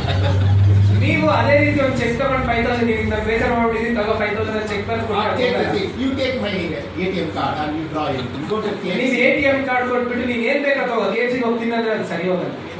I tried many things to my wife. It didn't work. ಇವ್ರ ಹೆಂಡತಿಗೆ ಅವರು ತುಂಬಾ ವಿಧಾನದಲ್ಲಿ ಟ್ರೈ ಮಾಡುತ್ತೆ, ಅದಾದ್ರೂ ಗೊತ್ತಾಗಿಲ್ಲ. So I told her, when I'm calm, when you feel bored, go to KFC. I will give you a KFC card. ನಾನು ಇಲ್ಲೇ ಇರ್ಬೇಕಾದ್ರೆ ನೀನು ಬೇಜಾರಾದ್ರೆ KFC ಹೋಗು, KFC ಕಾರ್ಡ್ ನಾನು ನಿಮ್ಗೆ ಕೊಡ್ತೇನೆ. But she kept it. She only used that card together with me when I came. ಆದ್ರೆ ಅದನ್ನ ಇಟ್ಟು ನಾನು ಯಾವಾಗ ಇವ್ರು ಅವಾಗ ಜೊತೆಲಿ ಇರ್ತಾರೆ ಅವಾಗ ಮಾತ್ರ ಅವ್ರು ಹೋಗ್ತಾ ಇದ್ದಾರೆ. She doesn't believe in going alone and enjoying herself. ಅವರು ಒಬ್ಬೊಟ್ಟಿಗರಾಗಿ ಹೋಗಿ ಸಂತೋಷವಾಗಿರೋದನ್ನ ಅವ್ರು ನಂಬೋದಿಲ್ಲ. So I applied for a double ATM card and gave one to her. ನಾನು ಡಬಲ್ ATM ಕಾರ್ಡ್ ಅಪ್ಲೈ ಮಾಡಿ ಅವ್ರಿಗೊಂದು ಕೊಟ್ಟಿದ್ದಾರೆ. And I told her, whenever you want money, you can withdraw. ನಿನಗೆ ಯಾವಾಗ ಬೇಕು ಹಣ ಬೇಕೋ ಅವಾಗ ನಾನು ತೆಗೆದುಕೊಡ್ತಾ She ಇದ್ದೀನಿ. did not withdraw even 100 rupees without asking. ನನ್ನ ಕೇಳಿದ್ರೆ 100 ರೂಪೀಸ್ ಕೂಡ ಇನ್ನು ವಿಡ್ರಾ ಮಾಡಿಲ್ಲ ಅಂತೆ. But I need to change it. If she speak on Mother's Day, she will tell. I need to change myself. ಅವ್ರ ತಾಯಿಯ ದಿನ ಏನಾದ್ರು ಪ್ರಸಂಗ ಮಾಡಿದ್ರೆ ಇವ್ರು ಏನ್ ಬದಲಾಗ್ಬೇಕಂತ ಅವ್ರು ಹೇಳ್ತಾರೆ. When there is a reduce in my balance in the bank account, ಅವ್ರ ಬ್ಯಾಂಕ್ ಅಕೌಂಟ್ ಅಲ್ಲಿ ಅಮೌಂಟ್ ರೆಡ್ಯೂಸ್ ಆಗ್ತಾ ಇದ್ದಂಗೆ then I ask, when you take money? ನಾನು ಅವಾಗ ಕೇಳ್ತೀನಿ, ಏನ್ ನೀನು ಹಣ ತೆಗೆದುಕೊಂಡೆ? So she sent an account. ಅವ್ರ ಅಕೌಂಟ್ ಕಳಿಸ್ತಾರೆ, ಏನೇನು ತಗೊಂಡಿದ್ದೀನಿ. And it's a outing moment. ಅದು ಸ್ವಲ್ಪ ಬೇಜಾರಾಗುವಂತ ಒಂದು ಸಮಯ. So I have to learn. ನಾವು ಕೂಡ ಕಲಿಬೇಕು. Then I realized that money is not a comfortable source. ಅವಾಗ ಅವ್ರಿಗೆ ಅರ್ಥ ಆಗುತ್ತೆ, ಹಣ ಅನ್ನುವಂಥದ್ದು ಯಾವ ಒಂದು ಸಂತೋಷವಾದ ಸಮಯವನ್ನು ಕೊಡೋದಿಲ್ಲ. At the end of the day, I have to say, hey, everything is for us. ಕೊನೆಗೆ ನಾನು ಹೇಳ್ಬೇಕು, ಇರೋದೆಲ್ಲ ನಮಗೋಸ್ಕರ. It's not my money. ಇದು ನಂದೊಬ್ಬಂದಲ್ಲ, ಇದು ನಮ್ಮದು. So the ATM card did not comfort her. ATM card ಅವರಿಗೆ ಸಮಾಧಾನ ಪಡಿಸಲಿಲ್ಲ. Not the KFC card. ಆ KFC ಕಾರ್ಡ್ ಕೂಡ ಅವ್ರಿಗೆ ಸಮಾಧಾನ The words ಪಡಿಸಲಿಲ್ಲ. that I told us. ಆದ್ರೆ ನಾನು ಹೇಳಿದಂತ ಮಾತುಗಳು ಅವರಿಗೆ ಸಮಾಧಾನ ಪಡಿಸಿದ್ರು. Our heavenly Father requires our earthly Father to demonstrate this character. ತಂದೆಯಾದ ದೇವರು ಈ ಲೋಕದಲ್ಲಿರುವ ತಂದೆಗಳು ಈ ರೀತಿಯಾಗಿ ತನ್ನ ಪ್ರೀತಿಯನ್ನು ವ್ಯಕ್ತಪಡಿಸಬೇಕಂತ ಹೇಳಿ ಬಯಸ್ತಾರೆ. Jesus also taught us about his heavenly Father that he is full of compassion. ಯೇಸು ಕ್ರಿಸ್ತನು ತಂದೆಯಾದ ದೇವರು ತುಂಬಾ ಪ್ರೀತಿ ಉಳ್ಳವನು, ಕರುಣೆ ಉಳ್ಳವನು ಎಂಬುದಾಗಿ ನಾವು ತೋರಿಸಿಕೊಟ್ಟು. Because so far before Jesus came, we understood God as a warrior and God as a fearful cat. ಯೇಸು ಕ್ರಿಸ್ತನು ಬರುವುದಕ್ಕಿಂತ ಮುಂಚೆ ನಾವು ತಂದೆಯಾದ ದೇವರು, ಯುದ್ಧ ಮಾಡುವಂತ ದೇವರು, ಭಯಂಕರನಾದ ದೇವರು ಎಂಬುದಾಗಿ ಮಾತ್ರವೇ ಅರ್ಥ ಮಾಡ್ಕೊಂಡ್ರು. But his son demonstrated to us the character of the Lord. ಆದ್ರೆ ಯೇಸು ಕ್ರಿಸ್ತನು ಬಂದು ತಂದೆಯಾದ ದೇವರ ಪ್ರೀತಿಯನ್ನು ನಮಗೆ ವ್ಯಕ್ತಪಡಿಸಿದರು. But don't forget that the heavenly Father also will get angry with you if you do like Adam. ನೀವು ಆದಾಮನ ಹಾಗೆ ಮಾಡಿದ್ರೆ ತಂದೆಯಾದ ದೇವರ ಕೋಪ ಕೂಡ ಬರುತ್ತೆ ಅನ್ನೋದನ್ನ ನೀವು ಮರೆತೋಗ್ಬೇಡಿ. There will be a huge consequences and that will affect your family if you are not following with God's word. ನೀವು ದೇವರ ನಿಯಮಾವಳಿಗಳಿಗೆ ನೀವು ಅದನ್ನ ಇಟ್ಕೊಂಡು ನಡೆಯದೆ ಹೋದ್ರೆ ನಿಮ್ಮ ಜೀವನದಲ್ಲಿ ಕೂಡ ಉಡುಕುಗಳು ಉಂಟಾಗುತ್ತೆ ಅನ್ನೋದನ್ನ He will get angry and he will destroy. No doubt about it. ಆತನ ಕೋಪ ಬಂದ್ರೆ ಆತನ ನಾಶ ಮಾಡ್ತಾನೆ, ಅದ್ರಲ್ಲಿ ಯಾವುದೇ ರೀತಿ ಸಂದೇಹ ಇಲ್ಲ. Because the Bible says that he himself will wound you, he himself will heal. ಸತ್ಯವೇದ ಹೇಳುತ್ತೆ ಆತನೇ ನಿಮ್ಮನ್ನ ಗಾಯಪಡಿಸ್ತಾನೆ, ಆತನೇ ನಿಮ್ಮನ್ನ ಕಟ್ತಾನೆ ಎಂಬುದ. So understand that our God is loving and compassionate. Part of his love for us is to discipline us. ಆತನು ನಮ್ಮನ್ನ ಪ್ರೀತಿ ಮಾಡ್ತಾನೆ, ಸಂತೈಸ್ತಾನೆ ನಿಜ, ಆದ್ರೆ ಆತನು ನಮ್ಮನ್ನ ಡಿಸಿಪ್ಲಿನ್ ಅಲ್ಲಿ ಕೂಡ ನಡೆಸ್ತಾನೆ, ಶಿಕ್ಷಣದಲ್ಲಿ ಕೂಡ ನಡೆಸ್ತಾನೆ. So the sisters, please understand, when your husband or your father disciplines you, accept it with love. ಹಾಗಾಗಿ ಸಹೋದರರೇ, ಮಕ್ಕಳೇ, ನೀವು ಅರ್ಥ ಮಾಡ್ಕೊಳ್ರಿ, ಯಾವಾಗ ನಿಮ್ಮ ತಂದೆಯಂದಿರು ನಿಮಗೆ ಡಿಸಿಪ್ಲಿನ್ ಅನ್ನ, ಶಿಕ್ಷಣವನ್ನ ಕಲಿಸ್ತಾರೋ ಅದನ್ನ ಕಲ್ತ್ಕೊಳ್ಳಿ. Where there is love, there is anger. ಎಲ್ಲಿ ಪ್ರೀತಿ ಇರುತ್ತೋ ಅಲ್ಲಿ ಕೋಪ ಇದೆ. If you like to turn the father's love, father's anger as love, you will have it comfort. ನೀವು ನಿಮ್ಮ ತಂದೆಯ ಕೋಪವನ್ನು ಪ್ರೀತಿಯಾಗಿ ಪರಿವರ್ತನೆ ಮಾಡಿಕೊಳ್ಳುವಾಗ ನಿಮಗೆ ಒಂದು ಸುಂದರವಾದ ಜೀವಿತ There ಕಾಣಿಸ್ತದೆ. is enough reference in the scripture. ನಿಮಗೆ ಎಷ್ಟು ರೆಫರೆನ್ಸ್ ಬೇಕೋ ಅದು ಸತ್ಯವೇದದಲ್ಲಿದೆ. And so with the children and wives, understand the disciplined character of the father. ಹಾಗಾಗಿ ಮಕ್ಕಳೇ ಮತ್ತು ಸ್ತ್ರೀಯರೇ, ನಿಮ್ಮ ಗಂಡಂದಿರು ಅಪ್ಪಂದಿರು ಮಾಡುವಂತ ಎಲ್ಲ ಶಿಕ್ಷಣವನ್ನ ಕರೆಕ್ಟ್ ಆಗಿ. Because father beating a daughter and son, that doesn't mean that they are enemy for the child. ತಂದೆ ಮಕ್ಕಳನ್ನ ಹೊಡೆಯೋದ್ರಿಂದ ಅವರು ತನ್ನ ಮಕ್ಕಳಿಗೆ ವಿರೋಧಿ ಅಂತೇಳಿ ಅರ್ಥ ಮಾಡ್ಕೊಳ್ತಾರೆ. You hit your children and then in the evening they will come and ask, "Daddy, give me a pen." ನೀವು ನಿಮ್ಮ ಮಕ್ಕಳನ್ನ ಹೊಡಿತೀರಾ, ಮತ್ತೆ ಸಾಯಂಕಾಲ ಬಂದಾಗ ಕೇಳ್ತಾರೆ, ಅಪ್ಪ ನಂಗೆ 10 ರೂಪಾಯಿ. When you go out, you say, "When you come, bring me cake or what they call noodles." ನೀವು ಅವರು ಹೋಗ್ಬೇಕಾದ್ರೆ ಕೂಡ ಹೇಳ್ತಾರೆ, ಮಕ್ಕಳು ಬರ್ಬೇಕಾದ್ರೆ ನಮ್ಗೆ ಮ್ಯಾಗಿ ನೂಡಲ್ಸ್ ತಗೊಂಬಂದ್ರೆ, ಕೇಕ್ ತಗೊಂಬಂದ್ರಿ ಅಂತ ಹೇಳ್ತಾರೆ. Or when father comes without asking, he brings something, bonda or vada, the first one will be the son who got the discipline. ತಂದೆ ಹೇಳ್ದೆ ಹೋಗ್ಬಿಟ್ಟು ಬೋಂಡ ವಡೆ ಏನಾದ್ರು ತೆಗೆದುಕೊಂಡು ಬಂದ್ರೆ ಒದೆ ತಿಂದಿರುವಂತ ಮಗನೇ ಫಸ್ಟ್ ಅಂತಾರೆ ಅದನ್ನು ತಿನ್ಬೇಕು. Because at home there is no enemy. ಹಾಗಾಗಿ ಮನೆಯಲ್ಲಿ ಯಾವುದೇ ವೈರತ್ವ ಇಲ್ಲ. That's the character comes. ಅದು ಎಲ್ಲಿಂದ ಬಂತು? It comes from our heavenly. ಅದು ತಂದೆಯಾದ ದೇವರಿಂದ ಬಂತು. So therefore today, on the day of the Father's Day, ಹಾಗಾಗಿ ಈ ದಿನ ತಂದೆಗಳ ದಿನವಾಗಿರುವುದರಿಂದ, not only today, for rest of our life is the Father's Day. ಹಾಗಾಗಿ ನಾವು ನಡೆಯುವಂತ ಪ್ರತಿ ದಿನ ಕೂಡ ಒಂದು ತಂದೆಗಳ ದಿನವಾಗಿದೆ. As a father, we have a great responsibility ಹಾಗಾಗಿ ತಂದೆ ಆಗಿರುವಂತ ನಮ್ಮೆಲ್ಲರಿಗೂ ಒಂದು ದೊಡ್ಡ ಒಂದು ಜವಾಬ್ದಾರಿ ಇದೆ. to give to our home love, compassion, and care. ಹಾಗಾಗಿ ನಮ್ಮ ಕುಟುಂಬಗಳಿಗೆ ನಾವು ಪ್ರೀತಿಯನ್ನ, ಕರುಣೆಯನ್ನ ಕೊಡಬೇಕಾಗುತ್ತೆ. If possible, in addition, buy clothes, build home, buy vehicle, that doesn't mean. ಇನ್ನು ನಿಮಗೆ ಶಕ್ತಿ ಜಾಸ್ತಿ ಇದ್ರೆ ಒಳ್ಳೆ ಬಟ್ಟೆ ಇಸ್ಕೊಡ್ರಿ, ಮನೆ ಕಟ್ರಿ, ಗಾಡಿಗಳನ್ನ ಇಸ್ಕೊಡ್ರಿ, ಪರವಾಗಿಲ್ಲ. The good father character is not the one who builds the house building, but who builds the house. ಒಳ್ಳೆಯ ತಂದೆಯ ಗುಣಲಕ್ಷಣ ಏನಂತ ಹೇಳಬೇಕಾದ್ರೆ ಒಂದು ಕಟ್ಟಡವನ್ನ, ಮನೆಯ ಕಟ್ಟಡವನ್ನ ಕಟ್ಟೋದಲ್ಲ, ಬದಲಾಗಿ ಒಂದು ಒಳ್ಳೆಯ ಮನೆಯನ್ನ ಕಟ್ಟುವುದನ್ನಾಗಿ.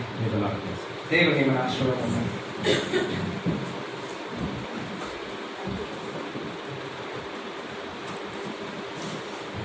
ಎಲ್ಲ ನಿಂತ್ಕೊಳ್ಳೋಣ, ಪ್ರಾರ್ಥನೆ ಮಾಡಿಕೊಳ್ಳೋಣ. ದೇವರು ನಮ್ಮೊಂದಿಗೆ ಸುಂದರವಾಗಿ ಮಾತನಾಡಿದ್ದಾನೆ. ಹೌದು, ಆತನು ನಮ್ಮ ಪರಲೋಕ ತಂದೆಯಾಗಿದ್ದಾನೆ. ಅದೇ ರೀತಿ ಈ ಲೋಕದಲ್ಲಿ ನಮಗಾಗಿ ತಂದೆಗಳನ್ನು ಕೊಟ್ಟಿದ್ದಾನೆ. ದೇವರು ಎಲ್ಲ ತಂದೆಗಳಿಗೆ ಮಾತನಾಡಿದ ನನ್ನ ಹಿಂದೆ ದೇವರ ತಾಯಿ ನಮ್ಮನ್ನು ಆಶೀರ್ವದಿಸಿದರು. ಪರಲೋಕದ ಪರಿಶುದ್ಧವಾದ ನಮ್ಮ ತಂದೆಯೇ ನಿಮಗೆ ಸ್ತೋತ್ರ ಉಂಟಾಗಲಿ ರಾಜ. ನಿನ್ನ ಮಗನ ಮೂಲಕ ಮಾತನಾಡಲಿಕ್ಕಾಗಿ ನಿಮಗೆ ಸ್ತೋತ್ರ. ಎಸಪ್ಪ, ನಾವು ಕರ್ತನೇ ಸಮಾಜದಲ್ಲಿದ್ದೇವೆ, ಕುಟುಂಬದಲ್ಲಿದ್ದೇವೆ ಕರ್ತ. ಕುಟುಂಬದ ಪ್ರತಿಯೊಬ್ಬೊಬ್ಬರು ಅವರ ಜವಾಬ್ದಾರಿಯ ತಕ್ಕ ಹಾಗೆ ನಡೆಯುವಂತೆ ಕೃಪೆ ಕೊಡುತ್ತಾರೆ. ಹೌದು ರಕ್ಷಕ, ಮಕ್ಕಳು ನಾವು ಕರ್ತನೆ, ತಂದೆಯರಿಗೆ ಕರ್ತನೆ ಕೋಪವನ್ನು ಎದುರಿಸದಂತೆ, ಅವರ ಮಾತುಗಳನ್ನು ಕೇಳುವಂತೆ, ಅವರು ವಿಧಿಯರಾಗುವಂತೆ ನೀ ಕಾರ್ಯ ಮಾಡಿ ಸಪ್ಪ. ಅದೇ ರೀತಿಯಾಗಿ ಕರ್ತನೆ, ಸ್ತ್ರೀಯರು ಹೆಂಡತಿ ಆಗಿರಲು ಸಹ ಕರ್ತನೆ ಅಪ್ಪ ಅವರ ಗಂಡಂದರಿಗೆ ಒಂದು ಪಕ್ಕಬಲವಾಗಿ ನಿಲ್ಲುವಂತೆ ರಾಜ, ನಿನ್ನ ಮಗಳ ನಿಮ್ಮಕ್ಕವಾಗಿ ಮಾತನಾಡಲಿಕ್ಕಾಗಿ ನಿಮಗೆ ಸ್ತೋತ್ರ. ಪ್ರತಿಯೊಬ್ಬ ಕುಟುಂಬವನ್ನು ಆಶೀರ್ವದಿಸಪ್ಪ. ಕುಟುಂಬದ ಯಜಮಾನಾಗಿ ನೀನು ಕರ್ತನೆ, ನಿನ್ನ ಮಕ್ಕಳನ್ನು ಬಲಪಡಿಸಿ ನಡೆಸು. ಯೇಸುವಿನ ನಾಮದಲ್ಲಿ ಪ್ರಾರ್ಥನೆ ಒಳ್ಳೆಸಿದ್ದಾನೆ. ನನ್ನ ಮನವೇ